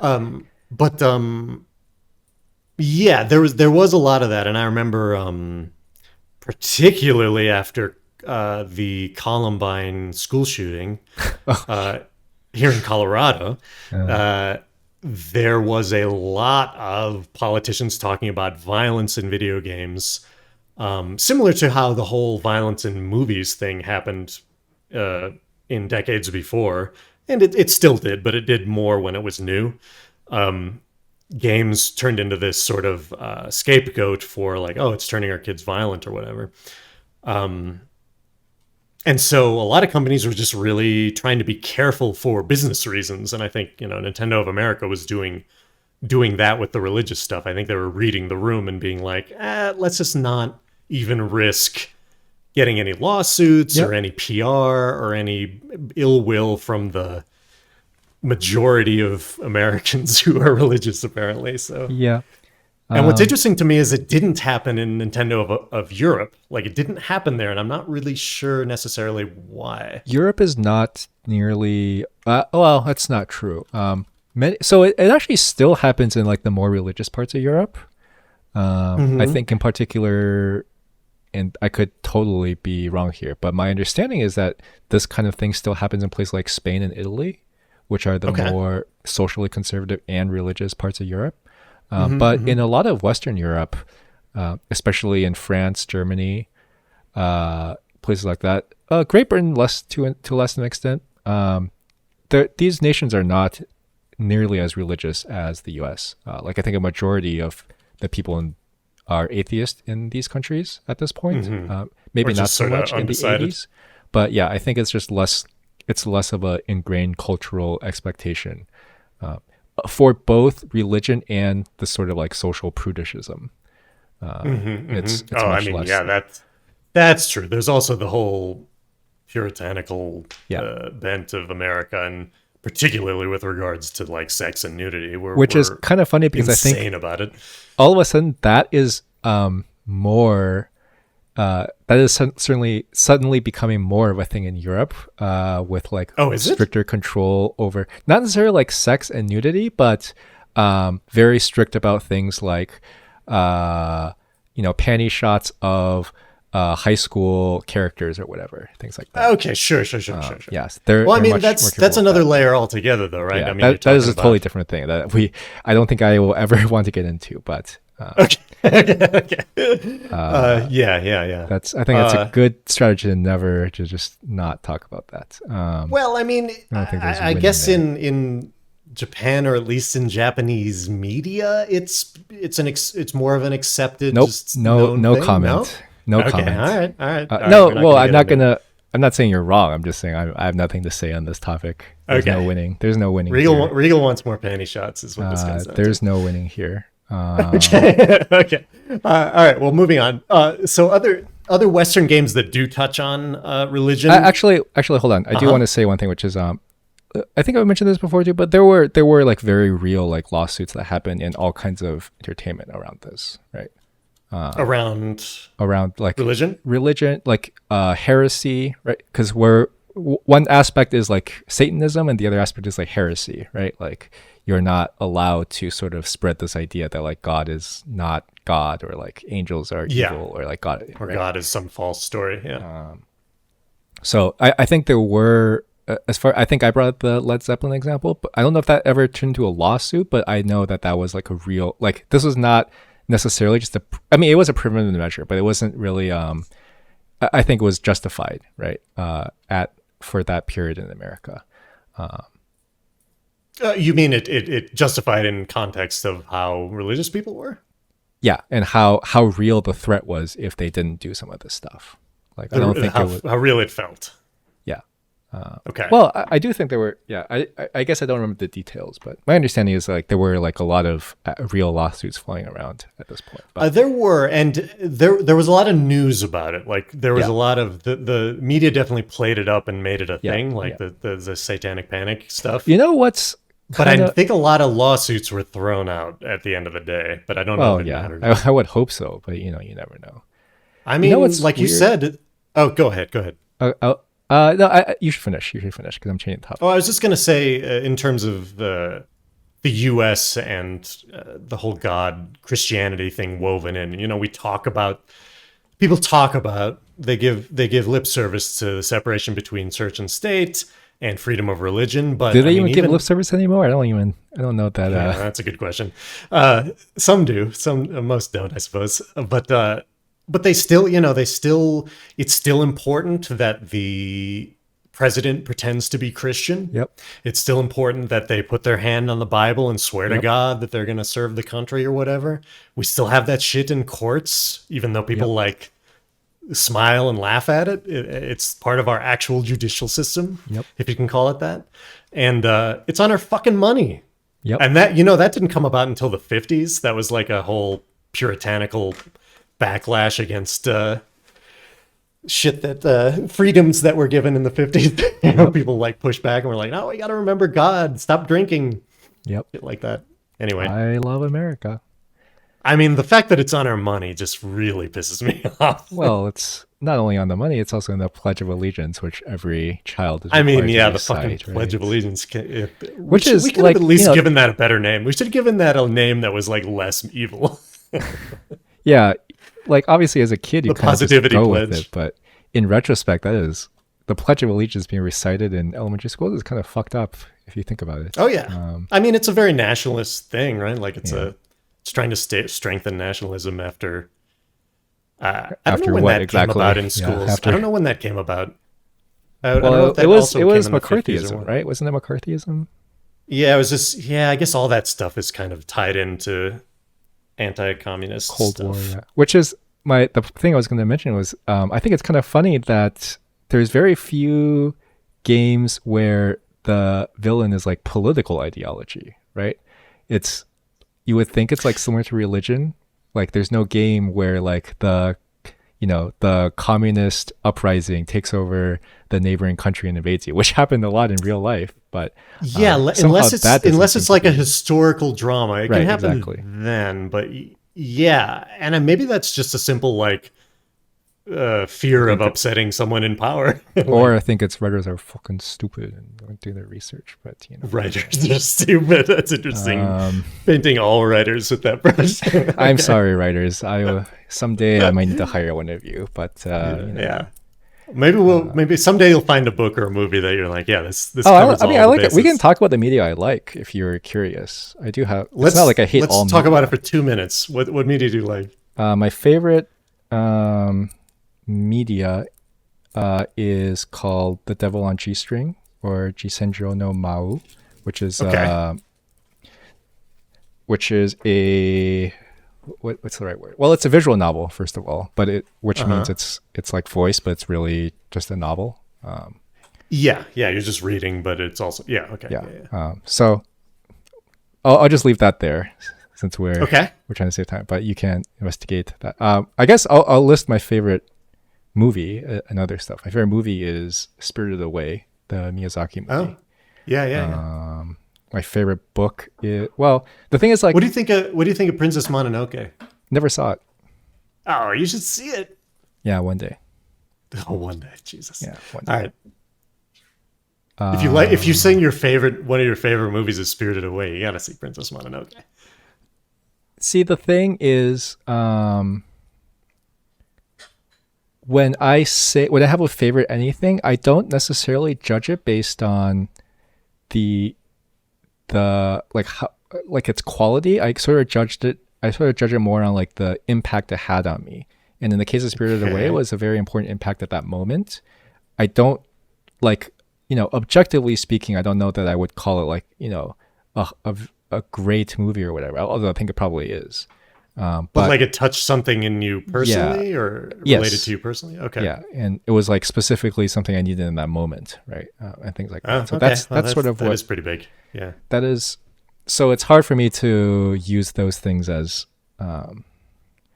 like benchmarks, right? To sort of explain what I like. I will say one game that I really liked in the past year or two for story purposes is Blue Reflection Second Light, which I think I recommend. Is this another sexy game? This is the butt game. Yeah, the Yuri butt game. But the story is good. And generally, one of my favorite games for story purposes is Shin Megami Tensei Devil Survivor 2 Overclocked, the remake. I don't know. Although Devil Survivor 2 is good too. But yeah. Well, we could talk about this at some point. I'll just throw some things out there and we'll see how it.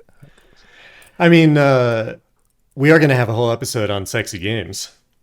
We are? Oh, sure. Do I? I don't know. I don't think I. Well, let's record it and then we'll delete it if we don't like it. Okay. I mean, I do think I so wish there were Western games that were like sexy games, or had adult sex in them. For fuck's sake, they're Oh adults that wait, play there's games. they all. I mean, a lot of the AAA games do, don't they? Am I crazy? Ooh, give me an Fallout, example. all isn't there sex in like all the Fallout. Fallout games? No, you're talking about mods. No, well, they don't like depict the sex, but you can like have sex with like all kinds of random people those like realistic I mean, Fallout, there are Cyberpunk, etc. Right? Yeah, you Fable, can, but Skyrim. it's all like, yeah, let's get busy and then fade to black sort Yeah. of shit. Well, I think the It's oh, not so actual. you There's want not. porn. I want an actual element that is sexy in it, not necessarily porn. There are movies that exist that are like sexy thrillers Okay, that I are see. porn, I right? actually Like, think I would there's a like very that. I actually think the reason is not prudishness. It's like I think the rating of the game probably wouldn't change if they had that. I think it's more just that would cost a lot to develop. Like if you compare, like in a movie, you can just shoot a scene where someone's naked and it's fine. In a game, if you want porn in it, you have to actually like do all the models and actions and stuff. And I think in many cases, that's not worth it. That's why you just have a fade to black. But is that why it doesn't exist anywhere? I just don't Oh no, buy that. I think it certainly exists. It's not like I think Saints Row 4, for example, had actually no, it Yeah, didn't and I have mean nudity. the other issue we run into is that at least as the you can feel free to disagree with me here, but in terms of the the people that are making games today, or at least leading up to today, are primarily men and are primarily nerdy men who may have want to put porn in their games. Like Okay, there exists a lot of those kind of guys yeah, that those are kind of more or guys, less, but they can be like the that are thumbs, most often the not us. directors of games. Like there's no one saying otherwise. And in America, they stop short of any nudity or any sex, but they will make their characters as sexually appealing and overboard as they Yeah, possibly League of can. Legends skins. Yeah, League of Legends skins, yeah. yeah. And I mean that's one where they even in their PR they talk about like, yeah, we want to have strong female characters and shit like this, but they're still gonna have their swimsuit outfits and shit like that you can download. Anyway, Yeah, I don't see. Uh, yeah, I guess the only thing I would say is like I think that's true. I think there's actually a lot of sex in Western games. In fact, there's probably more than in Japanese games in Aya, many what ways. are you talking about? Where? Give me another example, because Fallout Like was a bad okay, example. think about almost every AAA like open world game has a sex element, right? So every Bethesda game, every CDPR What? game, right? Uh, Well, okay, I'll say GTA yes. games. CDPR actually is probably the one that goes the furthest in showing sex scenes. Yes, Yeah. but they're like an exception, I mean, and they're also what not games American. don't have any sex that are like big AAA style games? Call of Duty, Well, I Assassin's mean, I Creed. guess, but that's a well, okay. I actually no. There's actually another point here where Call of Duty runs into a big Mario, problem where Call of Link. Duty is for children, right? Like I think you can't have nudity in a game where you're. That's why you can't Okay, have well, nudity in League of Legends, right? I think that's just well, I not. mean that's what it always comes down to, though. Is like we want to make sure kids can play our game, and if we put nudity in it, they can't play it, or they're not allowed to play it. They're less Quote likely to be unquote. able to get their hands on it. Yeah. And I think there's like reasons for that with like legal liability and things of that nature.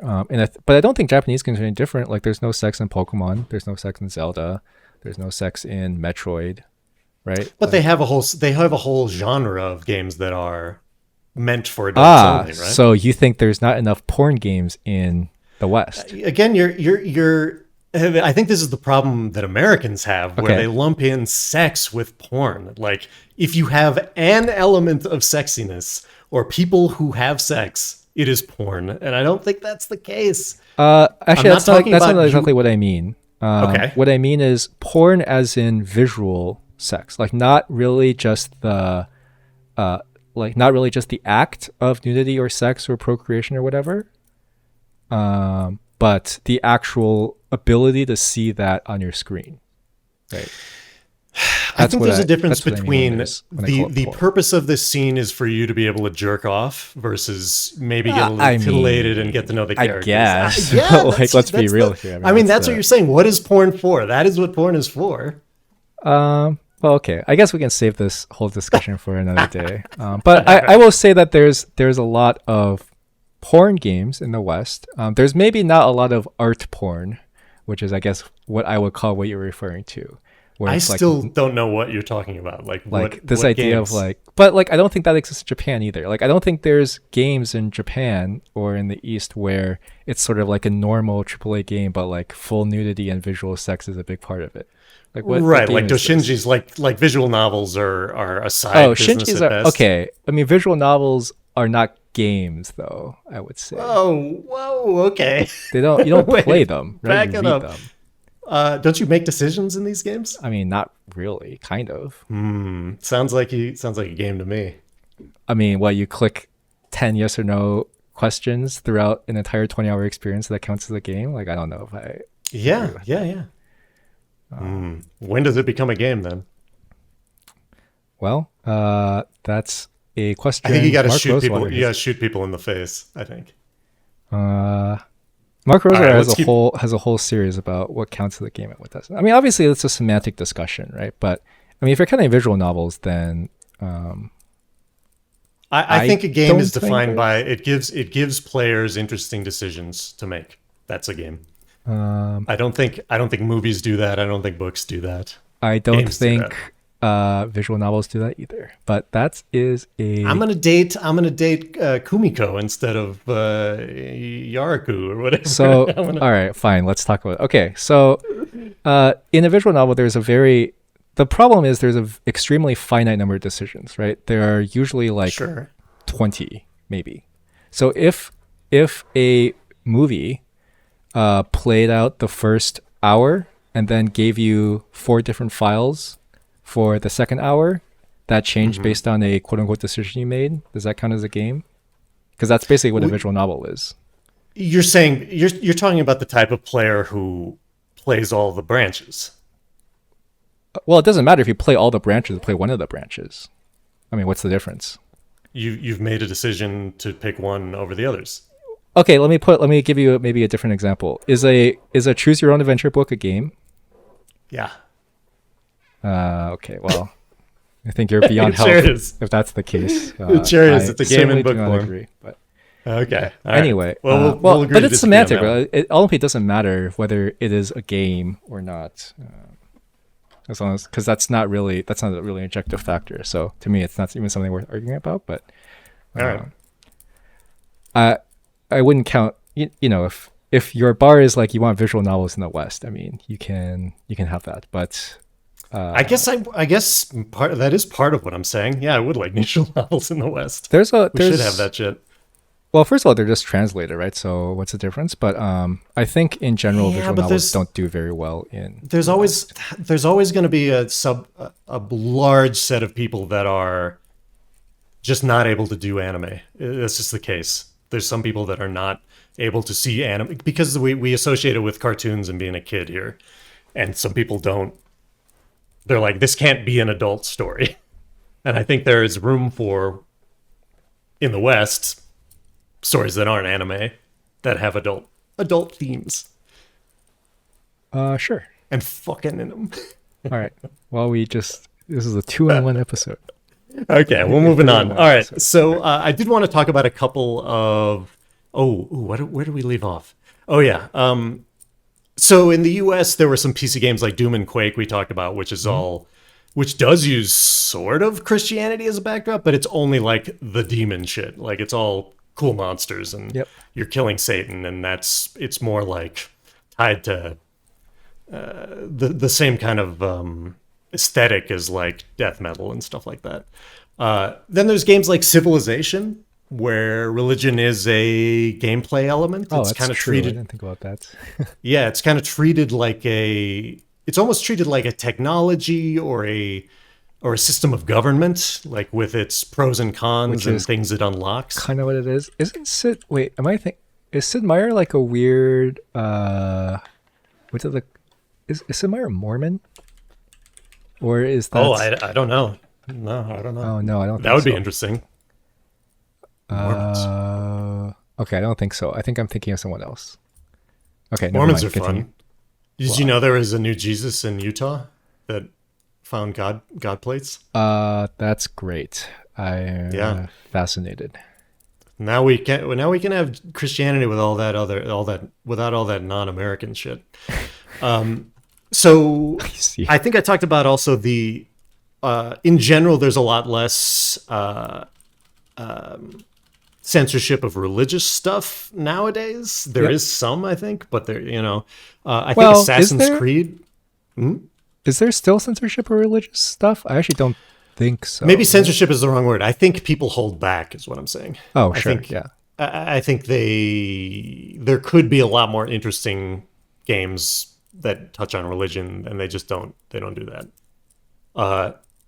But one thing that does touch on religion is Assassin's Creed. Like the first one was was set during the Crusades, and you play a Muslim assassin. But somehow they kind of, as far as I know, they came out pretty unscathed, and they just keep going on. I think they try to separate the religions as much as they can while still having you assassinate the Pope. Yeah. In actuality, in the context of the story, he was a cultist Templar that wanted to control the world. It's not the Pope we know. Sure. And they I'm not and sure they I see the open up difference, but okay. totally, and they open up every game by saying this is inspired by historical events. This is a Yeah. work of fiction, and it's designed and developed and produced by a multicultural team of various religions, faiths, and beliefs. So don't worry, Yep. it's all cool. We did the research. But beyond that, I'm struggling to think of other big examples. Like there's sometimes magic in games has religious undertones. Priests in D&D and whatnot are have holy healing and shit like that. And Healing you is often specifically associated with it. American games, right? I'm talking about yeah, I guess I'm talking about American games. Yeah, Yeah. because that does happen in Eastern games too, for sure. Yeah, I think. Well, I mean, I honestly don't keep track of like AAA releases and stuff, but yeah, I do think that there's like Final Fantasy XIV's not Shadowbringers, Heaven's Ward expansion is entirely about you go into what is more or less like Constantinople or Rome, which is like ruled by a religious entity, and they all have like the Catholic titles, I think, more or less. Like So father it's and like shit. pretty explicit, and they're Bishops. all like evil, right? And you like kill them and stuff. Yeah, I mean, Japan's still doing it. They're all over that. There are some examples, like from what I can tell, Hindu deities seem like fair game to Western developers. Sure. Yeah. There's an example of Smite. Is that a MOBA or Yeah, it's a MOBA. a Dota like? Yeah. It's It has a bunch of Hindu deities in it and has gotten complaints or whatever, but the Hindu the group of Hindu people in America is probably just not big or powerful enough to do anything about it, or for them to be afraid of doing stuff like that. And of course, Japanese games use Hindu deities too, like all the Final Fantasy summons. A lot of those are Ifrit and Shiva. Yep. And then there's the tiny example of the Christian developer market, where like actual hardcore Christians develop games that are like, this is a approved by God game. Don't worry, there's nothing bad in it. On the Nintendo NES, there was a game called Bible Adventures, which had a bunch of little mini games like I believe there was one with Moses, and you might have been hitting people with the stone tablets that had the commandments on it. Okay. I don't know how holy that is, but Notably, it was one of the only games that did not receive the Nintendo seal of approval on its packaging, interesting. which is basically just means that basically every single game that was ever released from Nintendo had that. So there were like 3 games that didn't, where they were like, we're not behind this, but you can put it on. And then in the early 2000s, there was the Left Behind RTS game. I don't know if you've ever heard about that. Nope. Where it's like after everyone is, what's the word where you fly up into the air? Yeah, that's it. After everyone was raptured, like the remaining human factions are fighting each other, and then there's also angels and demons and the apocalypse and shit. That happened in 2012, if you don't recall.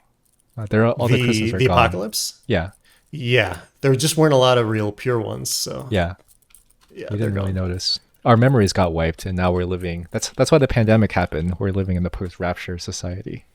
Yes, that is why the pandemic happened. And does 20? I thought 2012 was like a Mayan. Like, does that have anything to do with Christianity? I mean, there was this one guy that like kept predicting the world would end like every 5 years or whatever, right? But whatever. Yeah, I mean, if you're doing it every 5 years, you're giving yourself a pretty good possibility there. I mean, I don't necessarily agree that. Five. I mean, you're gonna get it eventually. 25 times 0 is still 0, but he's one day. I like his process though. He'll get there one day. I'm gonna do every 2 years. If you look on Steam, there's actually a pretty reasonably sized library of like Bible games, some of which are memes, I think, or jokes, but some of which are serious. I do know that. For some reason, I kept thinking this is Sid Meier. Maybe I'm confusing Sid Meier with Orson Scott Card. But I do know that like there some like traditional fantasy type setting companies are like led by religious people, right? Who are like religious in their personal lives. Which that's interesting to me because I certainly couldn't think of any like that. Yeah, maybe I'm wrong about that. I can't think of any at all. But somehow I feel like I learned that at some point, but I could be wrong because I can't. Because when we talk about in context of games here, like when we talk about Christian developed games or Christian games, they're like a joke. They're a side thing. There's no big Christian led company with money to develop something really good. Currently. I think so. I bet because Christians have these like magazines and stuff, right? Like I bet if we Google around, we can find some articles about like the top 10 men of faith leading in the video game industry or whatever. I bet we can find that. But I do think that a lot of times that for sort of the same reason, the overt sort of proselytizing, I can't say that word, the sort of overt Christian missionary clear message doesn't make it into the games because that's sort of not what they probably want to, right? Like I do think it's important that like to remember that not everyone who is Christian is like focused on putting their Christian identity first and foremost into everything they do as a point of emphasis, right? Like there's plenty of CEOs and professors and mathematicians and probably game developers and so on who are very Christian, but are not their first and foremost goal is not always to let everyone in everything that they touch know that they are Christian. Well, and I'd also say, especially as time goes on and more of the population becomes agnostic, The death of America. In Death to America. As at the same time as there is a majority of people that are Christian and believe in God, and our government and politicians sort of spout that sort of rhetoric, at the same time, there is a limit to how religious you can be in public without being like a crazy guy. Like, if you can be considered a kook if you talk too much about this religion that we all believe in, apparently. Yeah. Which is very interesting to me. Like that, like at the end of the day, well, we do believe in the same thing, right? But if you if you talk too much about like what Jesus would do or whatever in sort of in a mass media context, it's not. Correct me if I'm wrong. It's not really well accepted unless you're on A like lot a of mega sermons church on channel. this topic to high schoolers. A lot of Oh, sermons on really? this topic. Yeah, this is a Oh, big deal for interesting. high schoolers. It's all about like not being ashamed of your, Yeah, it's not. It is cool. It's cool to love God. yeah, exactly. A lot of sermons. That's a good point, though. It wasn't cool. It's still not cool. Yeah, And it should it's never not be cool, in my opinion. But it is what it I is. mean, if we were really, I mean, maybe you know more about what Jesus really wanted, but Sure. if we were doing more Jesus stuff, I'd be more behind that stuff. But yeah, I would love to hear about a big Christian game coming out, or a big Muslim game, or a big Jewish game, but they don't seem to exist. Only I think small maybe side projects. I do think at the end of the day, the economics just don't make sense. It's sort of the same Yeah. idea as like why spend that stuff that. was censored from Nintendo games. It's just like, why fight this battle? Because as soon as like a AAA game of that kind comes out, there's going to be a huge battle about it, right? I could envision like a game where you're taking quests from God and you're doing like purely good things. Whoa. Okay, that No? is where it doesn't fly theologically. Now you're dividing the taking Christians. quests? Yeah. Okay. Why not? Yeah. He doesn't talk to you like that. Right, exactly. Of course No, not. Yeah. right. That would be too easy. That would be too easy. Exactly. There's no more What? miracle. Yeah. Yeah. If God just, yeah, that's another thing. To speaking of my atheism, is like I was like, why doesn't God just prove He's real? That would defeat the whole. See, faith is a fundamental tenet.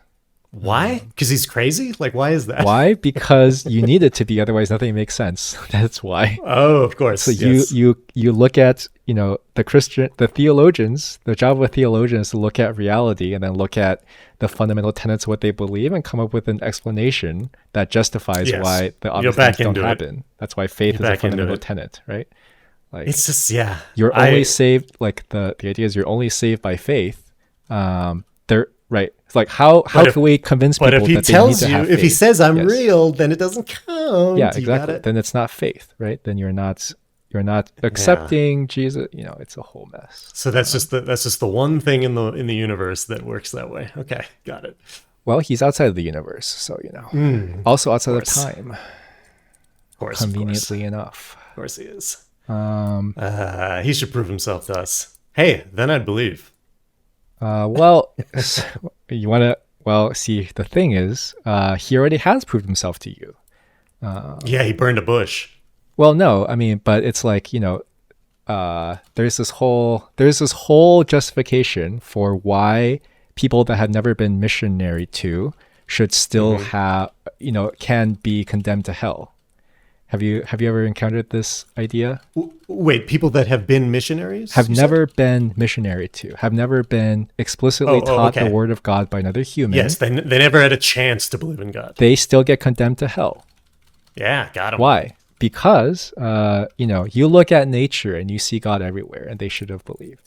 At least that's one of the justifications. So See, by that justification, God has proved Himself to you. God is proving Himself to you every day. yeah, He's with proving these Himself cute to you squirrels. right now. Yeah. The tree, the rock, Yep. the ship. Yep. He's everywhere. You can all see God. Him. You can feel Him. He's speaking to you. He's proving. The only proof you need is when you close your eyes and you talk to God, and He's there, and you know it. And He doesn't answer you. He does you're just answer talking you. to You him. see, you just not Oh, listening right, the in right the way. trees and That's the sort of rock the- and the ship. Yeah. That's sort of. Yeah, that's tough. That's a tough one. How where- about God does where this? How were about He does this? How about He appears to everyone in the world at the same time, You can't test God. That's another tenet. speaking That's their sort of- language, and it's on tape, and then He never has to do it again. He Well, just does it this one time. Everyone experiences it. We all whatever worship the people the fuck that out are. of Him. Well, that did happen. That happened in the Garden of Eden. In the Garden of Eden, God That's two appeared to the people. only people in. Well, He appeared to We got all the 7 people in the billion. world. And then they recorded it in the Bible, which is the highest authority on earth. Obviously, the Bible is ultimately correct and 100% correct. Yeah, but I think it's time for a remake for the 20s, don't you think? Well, the 20s are but a blink of an eye when you are outside of time. You know. Good point. Yeah, Anyway, the Bible is the highest authority. It was recorded, and there you have it. That's what you wanted. God appeared that's to all the true. people, and it was caught on tape. I bet the guys. best I tape bet the they had guys who back wrote then. that are probably they knew. They heard from God. Yeah. Well, they sure did. That's another thing I hate is that some people hear from God. Well, here's the thing though, like at least in the evangelical sense, everyone hears from God. You just have to like open your heart and learn to, which is really just a stand-in for like if you think introspectively long enough, you can come up with new ideas. But if you believe in God, then the new ideas you come up with through introspection are just what God tells you. Right. It's sort of like God's cool. it's sort of like, if you kind of ruminate on an idea for long enough time, right? You like get stuck on something, maybe at work, or you're stuck on a decision. You sort of think about it, and then you set it aside, and suddenly you you come up with a new way to look at it, or you come up with a solution, or you find clarity in decision, right? Well, if you believe in God, that's the word of God. I mean, God told you what you wanted to. God, that's God talking to you right there. And if So you that's are, not something. That's not something I'm capable of. yeah, exactly. In Christianity, there's no difference between what you're capable and what God tells you. I mean, everything you're capable of Right. is what God is telling you, right? We're the fingers of God. Sure. Anyway, it's All right, there's a lot of ways to like codify the basic human experience and explain it in a religious sense, which I was very good at. Yeah. No, I mean, there's a lot of nice linguistic ways to sort of explain it. Yeah, that's a good way to put it. That are little puzzles that that made me mad. So let's talk about a couple of examples that I didn't hit on. We already talked about Xenogears and Final Fantasy. There was a series by Enix before it was Square Enix. They remade this game that you haven't said yet, ActRaiser? but I'm going to. Yeah. Yeah, no, I know they have. In fact, they turned. I heard it's terrible. I want to play it because I loved the original ActRaiser. I mean, it doesn't hold up. I mean, it was a Super Nintendo game, so at the time it was good, but I wouldn't necessarily say it's worth going back to. But it was an interesting blend of city builder sim and action adventure platformer. It was just a weird hybrid. One of the speedrunners I really like, PJ Dai Cesar, speedruns this game a lot. Wow, I want to see an ActRaiser speedrun. That's interesting. It was very fascinating to me as a kid, that game. But anyway, you essentially play God, and you are re-establishing your presence and repopulating a land that has been, overrun by demons and things like that. Wait, I just realized something. We didn't talk about God games, right? There's a whole category now called God games, which is what this is. Yeah, that's existed for a while. Like we talked about one time Populous. Do you remember that? Did we talk about that? I think we talked about it. Yeah, we didn't. You like do terraforming and make towns, and then you have like religious symbols that you basically, when you want to declare war, you use this thing called the papal magnet and get all your people to arm up and come. And sometimes there is like a god figure that comes to lead them, and you fight your enemies' gods and things.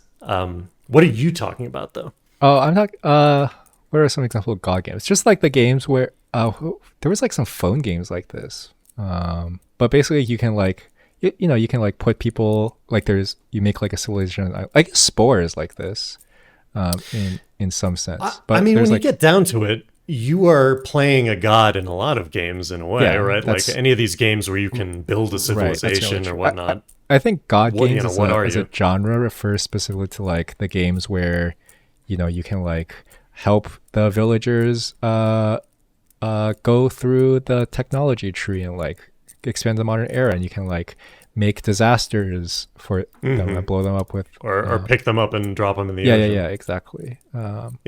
Like Roller Coaster Tycoon. Yeah, but the best God game. There's like a specific. Well, anyway. It's like a specific genre that's like kind of niche. I mean, I'd like to know more about that. Maybe we should look. I should look into that. Yeah, maybe. But I know today, some, like not Sid Meier, but that other guy, the guy that made all the promises, Stephen Molyneux. John. Okay. Molyneux. He made a bunch of God games, like the There's one called Black and White. There was one. A lot of his games were like controlling giant godlike figures who didn't listen to you all the time, Oh, interesting. and you sort of had to like treat them like kind of animals that giant animals that had these different whims that you had to satisfy. And if you didn't do it right, they'd like run through your town and smash all your villagers, kind of thing. And if you I did it see. right, they'd kill your enemies and stuff like that. Anyway, those are cool. But the thing I wanted to say about ActRaiser and Soulblazer is, yeah, you are a missionary for God, and basically your avatar in ActRaiser is like a little fucking cherubic angel, like a little Cupid-looking guy with a bow and arrow and a halo. And one of the major things you do is build temples in your honor, and the people come and pray to you to do different things in the world, and those are your quests basically. Of course, they didn't pray; they just wished at the time. They wished for it. Well, I mean, what's the difference? Yeah, what's the difference? And Soulblazer was a similar one where it's all just action adventure, and you're basically freeing the souls of all these people. And at the end, by the end, you have formed a romantic relationship with one of the people you've saved. But because you're this angel, you have to go back to heaven or whatever. And it Isn't can this never the be. plot of Bruce Almighty? I didn't see that movie. Neither did I, but I'm sure I can I guess the mean, plot. it was like a regular guy that gets god powers, right? Yeah. Yeah. And he falls in love and must go back to heaven. Yeah. I do want to talk there's about also- Shin Megami Tensei. I just want Okay. to just quickly hit on Okami, which is you play Amaterasu. By the way, Okami literally Amaterasu. means God in Japanese. Yeah, and O is like the Yeah. honorific, right? Yep. And you basically play a mythological sun god, right? In the form Amaterasu, yeah. of Amaterasu, in the form of he's like a dog wolf She, guy. I think, but Or yeah. she, yes, with a big sun on her back, Yep. or something like that. And you go through the land and do god things, which is really fun. Like you basically it has this like painterly system where you pause time and then paint on the screen, and a line will make like grow like a series of flowers there. If you make a circle, you can re-flower different trees and stuff like that. It was very nature focused.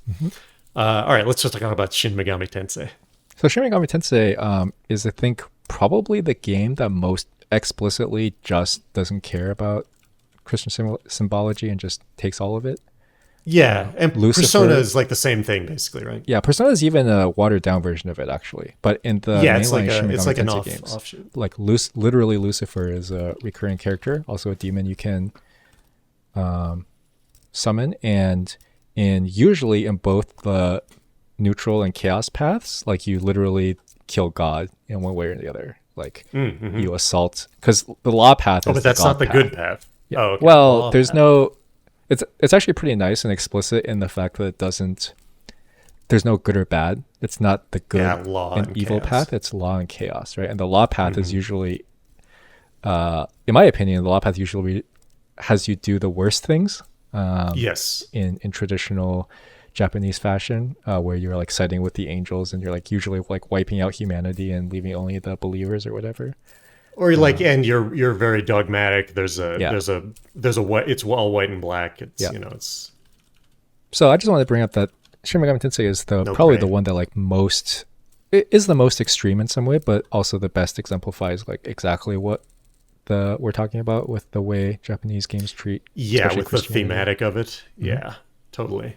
And Bayonetta was also sort of you were given powers by, I believe, Satan or a dark god of some kind, and all your enemies are angels. Like that's the thematic. You're fighting giant angels, and they drop halos, and you buy things with halos. I'm pretty sure you Darksiders? mostly fight Diddy Kong as Bayonetta. Yeah, Diddy Kong is a sort of he's a jungle demon, I believe. Anyway.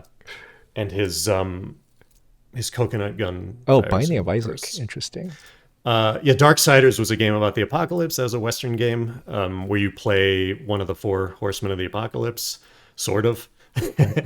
Binding of Isaac is like sort of a what would you call that? It's a roguelike. It's a roguelike, but it's all very dark Christian stuff. Oh, Lovecraftian is usually the word that's applied. Oh, okay, yeah. It's like a Lovecraftian bent, but it does have, all these Christian references. Yeah. Right? Is the Binding of Isaac an actual story? I don't The Binding know. of Isaac is an Old Testament story, yes. Okay. I don't remember Isaac's father, but God tests Isaac's dad And he loves by, that. like, God. What was Isaac's dad? I don't remember. It's been a long time, thankfully. Anyway, it was a trial Some set by English God. name. So the person like prayed to God to have a child because they couldn't have a child. God gives them a child named Isaac, and then God says, "You must sacrifice your child to me." And then I thought that was Abraham. That's Isaac? Oh, is it Abraham? Oh, it is Abraham. I think it is Abraham. Oh, okay. Yeah, that's the one where he says you got to kill your kid, and then at the Abe. last minute he's like, Yeah. psych. Yes. So that's sort of the history behind it. He's like, yeah. So, he had to know you'd do it. Yeah, exactly. He's a sick fuck, God. Oh yeah, for sure. Yeah. You should see what hell is supposed to be like. Yeah. Old Testament God was And heaven. Heaven's mean. worse than hell in some ways. Anyway, continue. What? Because you get everything you want, and No, there's you don't get surprise? everything. Have you I guess you No, I don't know. haven't, but you should the actual explanation of what you do in heaven is kind of messed up. You basically just worship God. I read the Old forever. Testament, but I must not have gotten it. Well, yeah, heaven is not really well explained. That's why it can continue to exist, because you can think of it as whatever you want. But the way it's normally explained is that heaven is like a place where you worship God for eternity. Like you're enraptured, not in the earth sense, but like you're captivated fully by the grace of God, and you bask in His beauty forever.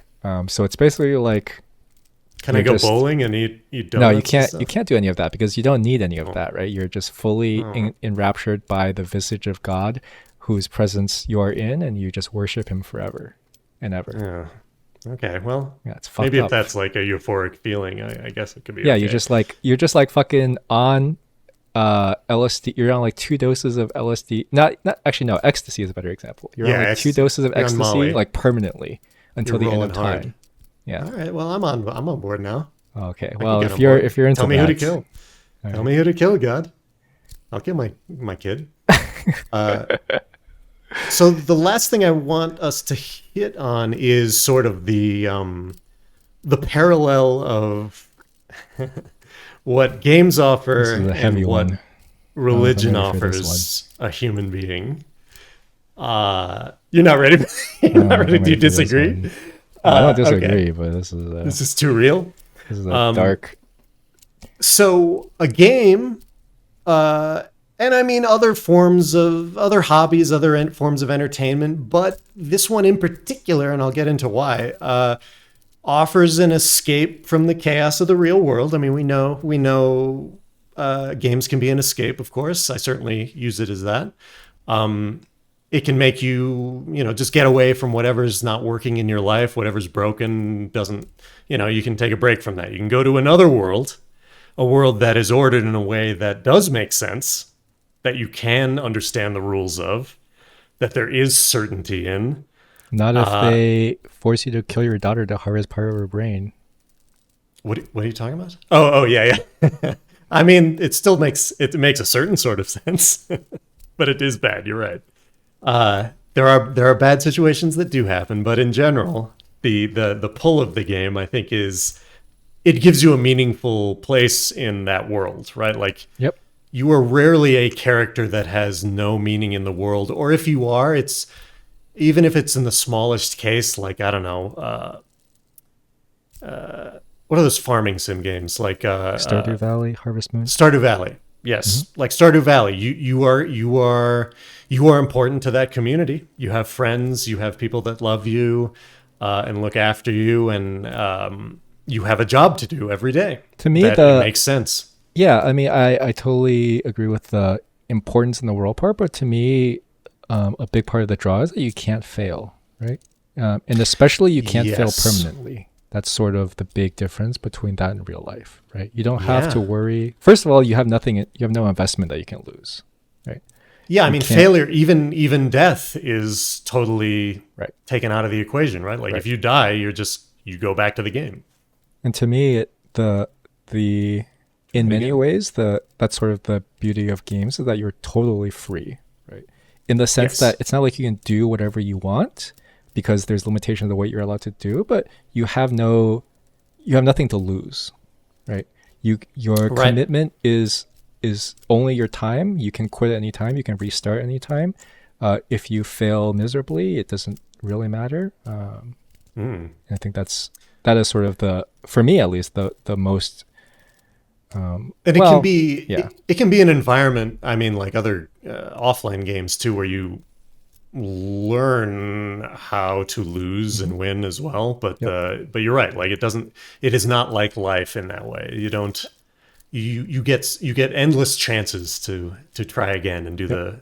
be successful in games where that's just not the case in life, of course. The only winning game is not to play. Also, the only losing game is not to play. The only winning move is not to play. The Yeah, only yes, right. Okay, yes, because you don't participate. And yeah, it's meaning, right? Like it's a meaning in life, however trivial or however small or however grand, whatever games you're playing. It's an elevated existence where you feel needed, like you feel like you can affect the world.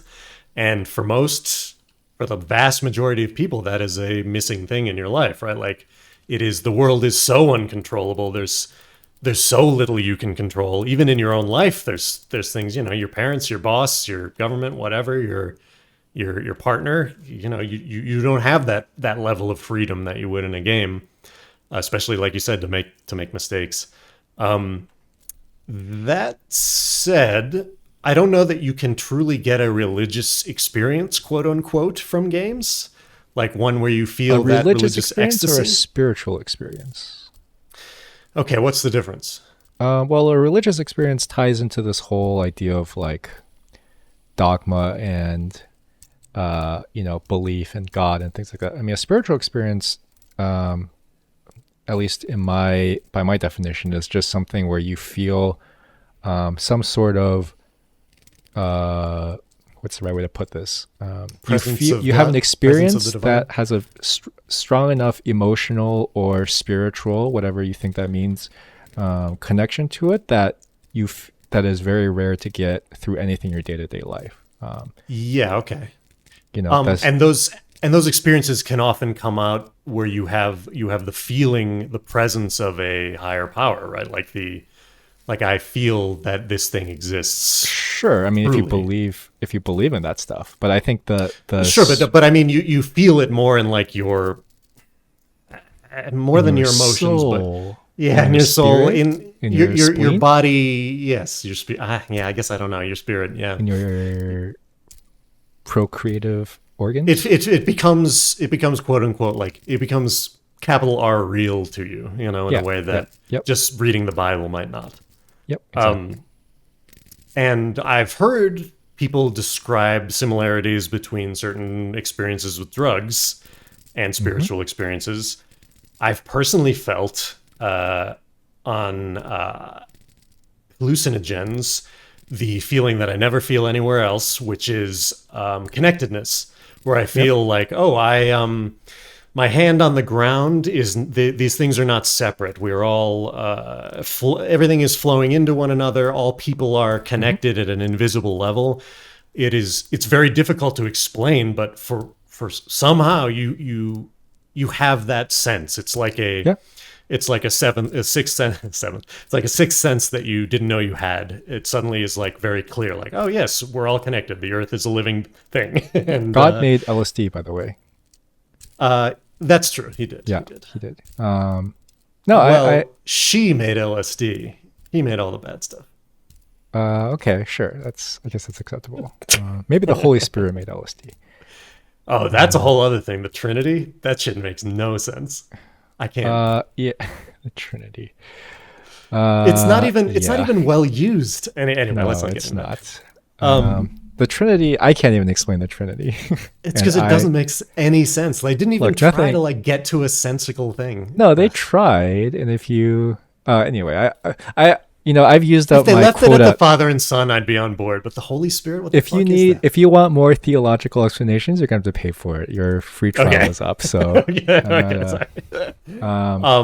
I There are would some say- Oh, go ahead. well, I was gonna go on a long tangent, so you should finish up. Well, let me just mention there are games that do try to simulate that in different ways, or try to get you into certain feelings that are close to such a spiritual experience, but I don't think any of them actually will elicit what I'm talking about unless maybe you add drugs. That game company, they're just known as That Game Company, releases games that are often sort of hailed as this sort of thing, like Journey and Flower, where it's very Flower. sweeping and there's just a lot of godlike and positive elements in it that if you want to play, my favorite game to play on drugs is Flower. I wish they would make a remake of it, because it's truly great. You play a gust of wind, blooming flowers. It's great. So what I would say is that I would categorize that, which I have also felt also on drugs, but I would categorize that as only one of the types of spiritual experience you can have. Okay. I would say the reason it's hard to get that specific experience of connectedness or wonder is that that's sort of inherently the wonder part. I think is inherently a real life thing, and the connectedness part is inherently a social thing. And you're interacting with neither when you're in a game, right? Okay. And I think the kind of spiritual or elevated experiences I can have in games are very similar to the ones I can have in movies or music. Music is obviously the big one for, or books to some extent. The kind Music is its whole thing, though. It is. Music is this whole thing, so we can leave that aside. But when it comes to media, like one of the most important experience I have is like I think I said this earlier in this episode already, is like you kind of imprint on a character in some ways, right? Like you what's another way to use the word imprint? Like you feel connected to the character because you feel like you understand exactly how they feel. Usually this is you relate to them, and you relate like in an extreme way to them, right? Like through their dialogue or their actions, you feel like you feel their pain, right? Or their happiness or whatever. And when they overcome their hardship, or when they fail to overcome their hardship, you feel that in much the same way you would if you did the same thing, right? Like it's the same idea. Like, why do you cry when you're watching a movie? It's for the same sort of reason, right? So I think that I think is, in my opinion, obviously this is totally a semantic argument, but in my opinion, this is a spiritual experience, right? An experience of connectedness and togetherness. In this case, with a fictional character. And I think this is the most common thing you can get through a game, because the other reason it's hard to get this through a game, especially when there's no story involved, is nothing in a game should come, or like very few systemic things in a game come as a surprise, right? By the time you fight the final boss, there might be some mechanics that you don't expect, but nothing totally changes from what you already understand, right? The vast majority of what you do is already something you're familiar with. There's very little that should change throughout the process, right? Even if there's some surprises, like you understand the vast majority of what it is. You're also making conscious decisions, right? Your brain is often not off.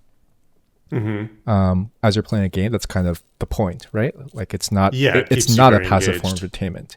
So you lose out on the ability to sort of just take it in, right? And sort of connect in some ways, right? Because your cognitive aspect is always active in the vast majority of games. It's harder to separate yourself from what's happening. Yeah. The other type of experience I think you can have in games like this is when you play a game that's mind-blowing, usually systemically, right? Like you've never experienced, or a level. I think some people have the experience with levels where you play. I think Titanfall had this. Obviously this is people didn't really have a spiritual experience, but like certain levels are just extremely memorable to people, right? Because they kind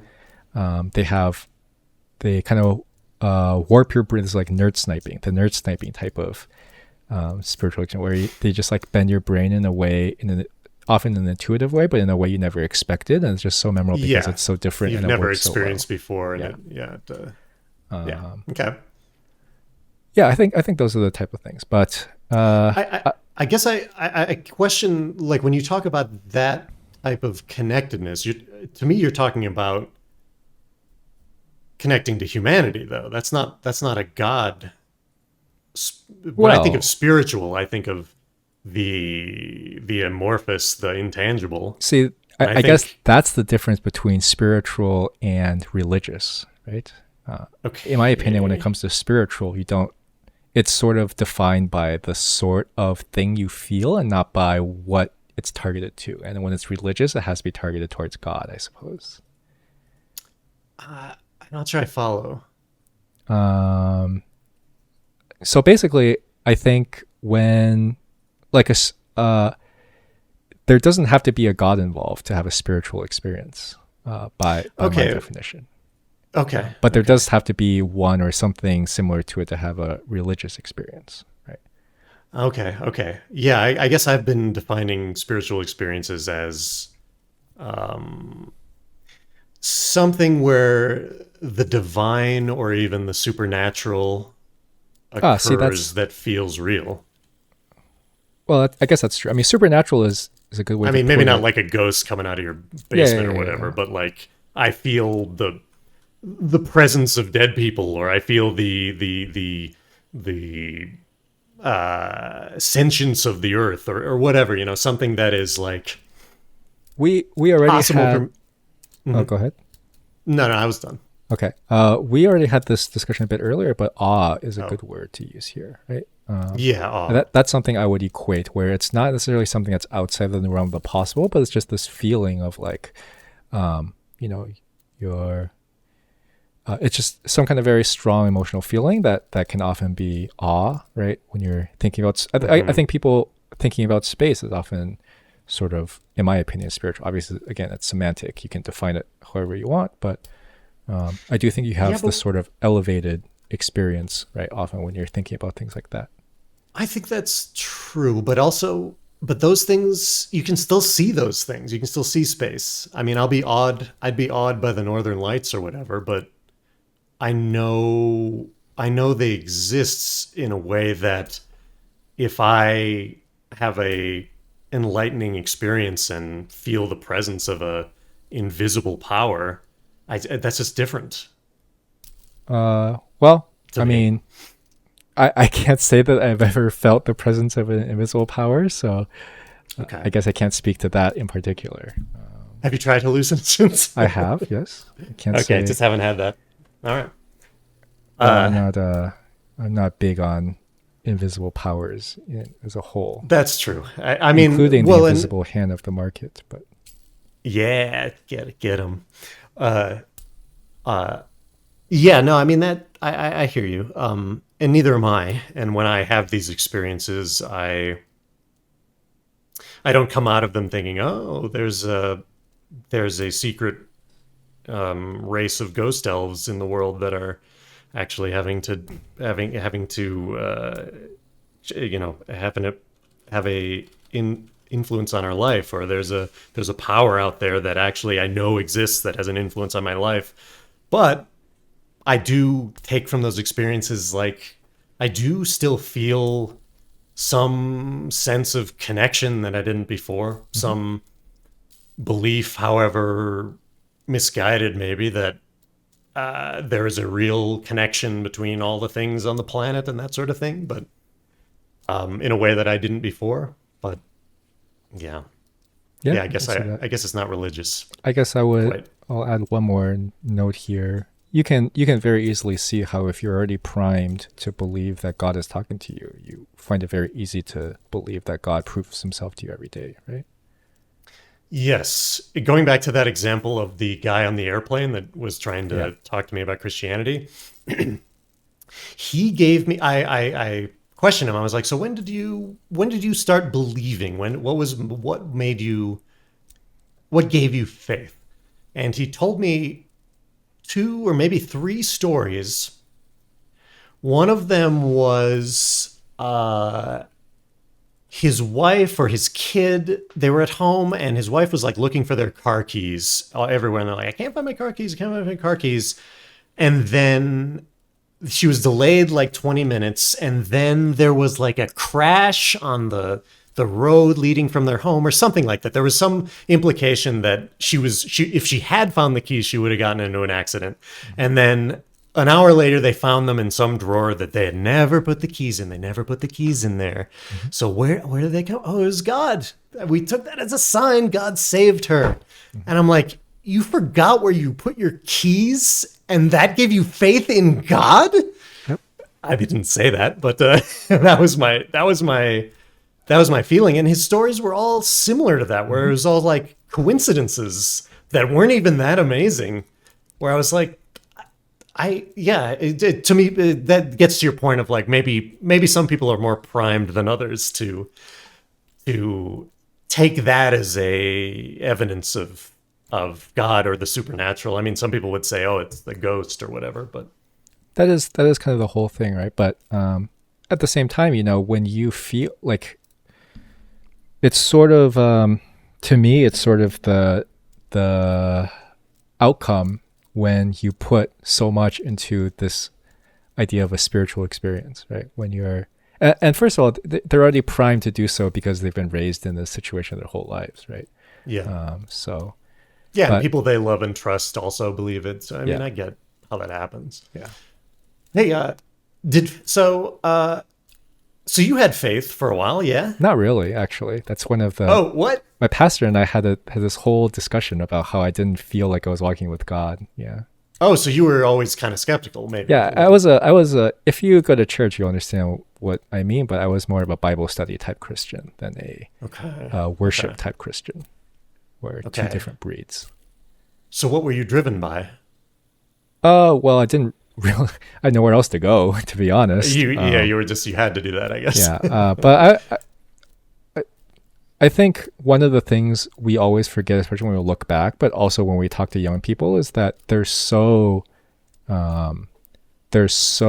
driven by what they've been told their whole lives, right? One of the important things I think back to is that, like, for every person, like, if you think back to your relationship with your parents, and your current values, like 98% of your values are the same values your parents had. But what we remember is that we had so many fights with our parents about the few things we disagreed about, right? Like, Yeah. I want to Yeah. spend slightly more money than you do. And we had all these knockdown drag out fights. So we think we're so different from our parents. But if you actually think about how we treat our money compared to the wide world, I'm very, very similar to my parents, right? I'm just slightly less frugal than them, but I'm still Yes. right. And that goes for so many things that we've never thought about. And so when we're talking to, so for me, being in there was just because that's what I've been told the whole. I didn't really question it.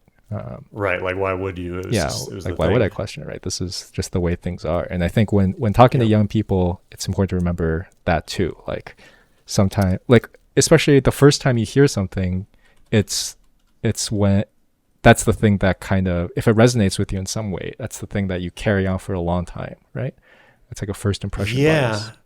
And and I wasn't taken to church often. Like, we would go on major holidays, but that's not the same. And like I said, I would question my parents about it, Hmm. and they were so wishy-washy about their beliefs. Like, Yeah. I firmly believe that my dad never believed. He was just did it for political reasons. Yep. He said he was Christian. And speaking of how I was raised, like, I really had to walk back and deprogram stuff that I learned from them, especially my dad. Yeah. I hope he doesn't listen to this, but he probably won't.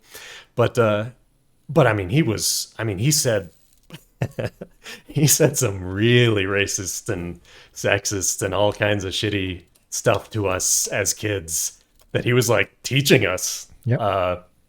Like Dad, stop listening if you're listening. Like he would, like if you walked past a homeless person, he would spit at them and yell at them and say, "Get the fuck out of here," and stuff like that.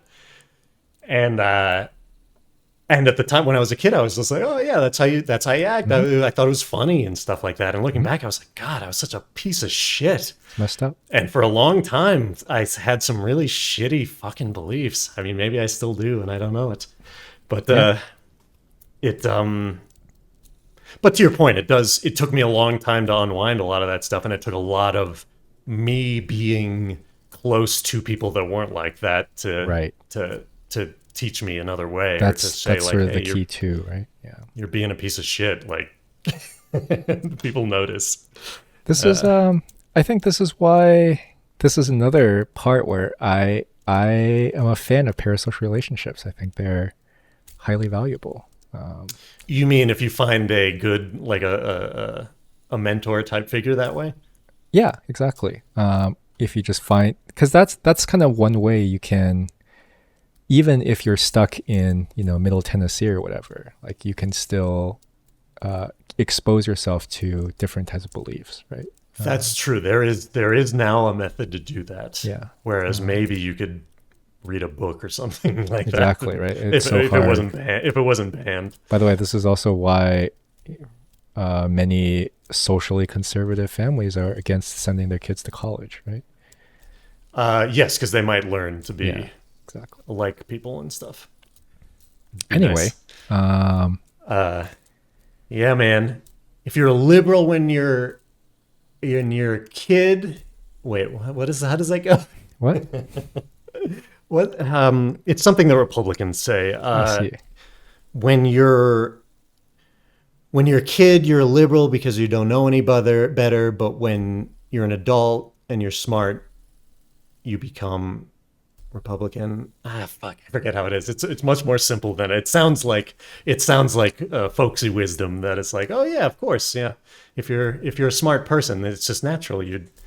Maybe early on when you're a kid, you feel like, oh yeah, other people have value and stuff. But when you get older and you have money, you're like, I want to keep that money. It doesn't matter what else happens. Yeah, and there is truth to that. But there is truth to that, indeed. But it's like, if you step back for 1 second and look at that, you can be like, hey, are we monsters? All right. That might be all I have to say. I guess I'll add one thing about games as escapism. Mm-hmm. Well, first of all, one of my favorite games as a kid took this as a core plot point, which is Final Fantasy Tactics Advance, the worst one of the series. Did they make it a lot harder, actually, on Advance? No, the game is very easy. Oh, it's easy. Quite okay. easy. Yeah. I played it on PlayStation. That's Tactics, War of the Lions.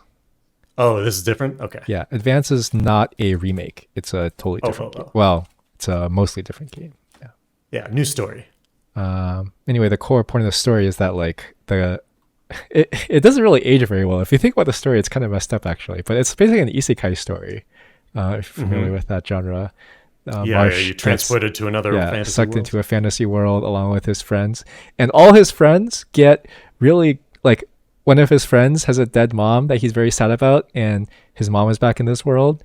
And one of his other friends has like alopecia or whatever, and has like white hair, and she's really upset about it. And she has natural red hair in this world. And the whole story is like you trying to convince them, like, no, you need to go back to the real world where you're miserable and suffering. And he like beats them up until they submit to him and destroy their world and bring them back to the real world. Interesting. Wow. Okay. Which is pretty. Yeah. Don't play games. If you really think about it, it's a pretty messed up story. I mean, what's the harm? Why do you want to go back to the real world that much? Be real in this video game. Yeah. Get your head out of the clouds, man. Yeah. Get a job. Work for an organization. Work for a corporation for life. It's great. Yeah. Sure. Anyway. Don't be a neat. I do think games can offer. I think games offer something different as escapism compared to other media, right? Which is, I think you mentioned this a little bit, which is like you have control, right? You're able to have agency essentially over what you do. Like it's sort of a world that's built for you, and you can contribute something.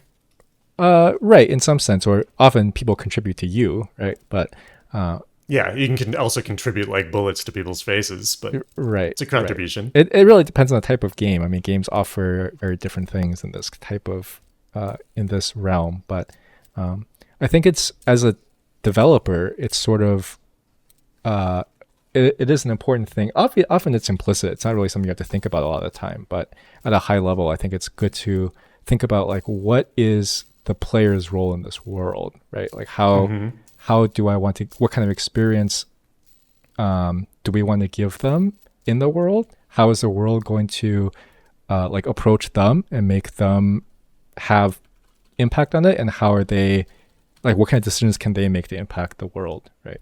If you think of it as a amorphous entity. Yeah, I mean that makes sense. Although I do think mostly it's implicit. Like I do think it's not really something that you have to think too much about. But new way to think about it before. Yeah, it's just part of it. We should have someone. I want to have someone on who has actual faith. I want to talk to him and insult them. I think I've maybe in a future episode. I think I've exhausted my game of life energy in the past couple episodes here. That's fair. We can stick to the life of games for a while. It's just an interesting concept to me because, like you said, I haven't felt it. You know, I actually thought you have felt it, right? Didn't you just describe experiences where you feel like there's a higher power somewhere? Yes, but when I come down, I know I was on drugs, and I still feel that connectedness, but it's not like afterwards I'm like, oh shit, there's a god or anything like that. I would just say that's just sort of based on your beliefs, right? Like don't you think that if you just believe something slightly different, you would just feel differently about it? Yeah, but I don't. Like if you were agnostic instead of atheist, like you would feel that like, oh, there's some truth here, right? Like maybe, yeah. Basically, what I mean is, like, I don't think there's anything fundamentally different. It's really just a difference in beliefs that leads you to interpret what you felt in a different way, right? Yeah, and I mean, we're all products of our background, aren't we? Well, I would hope that at this point in our lives, we're more products of like our learning and what we believe to be true than our backgrounds. But certainly, I mean, that's the idea, right? Yeah. I mean, how many of us achieve that? I'm not sure. I guess it's important to say that, like, I don't think being spiritual is inherently negative. I just think no, I don't either. Like, that's what I'm getting at. Like, I wish there were a way to feel faith in a way that didn't have the negative outshoots. I think there's plenty. I think mindfulness is entirely this, right? Like, if you're familiar with that practice. Well, I think of mindfulness more as like being present to the realness around you. What do you think of it as? Sure. I mean, that's certainly true. But what I mean is, like, a large part of mindfulness is that feeling of connectedness or in some sense, presentness, right? Of focusing on the moment and things like that. I think people that are very into mindfulness, especially into meditation, feel like that constantly, but they don't necessarily interpret it in a religious way. Yeah, these are okay. Yeah, these are aspects of what is called a religious experience, but they can be totally separate, or they can be, there are maybe they are more fundamental experiences than what we think. Yeah, I think the car keys example is a good example, right? Like, religious people experience exactly the same experience that everyone else does. They just interpret it as acts of God instead of as coincidence or as passing feelings, right? Or the unknowableness of nature. So I don't think there's anything fundamentally different about the experiences. It's really, in my opinion, it's all in the interpretation. Yeah, I see your point. I would say, to add on to my point, that I don't think it's inherently negative.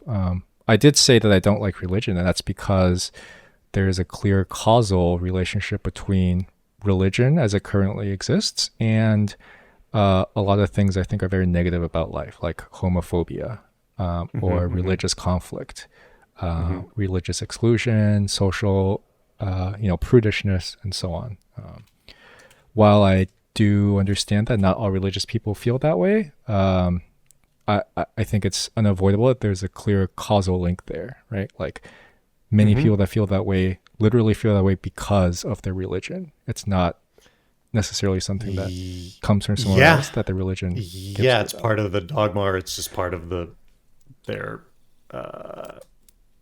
what do you call it? Like their morals and ethics are tied into their religion and their feelings of worth for other people. Yep. Good stuff. 3 hours of religion. All right, let's wrap it up. All right, thanks everybody for listening to this in-depth conversation about video games. We will see. We'll see you next time. Bye. And next time we're going to talk about the game of games more. I love the game of games. It's the meta game, as they say. Yes, meta games. Bye everybody. Right. Bye-bye.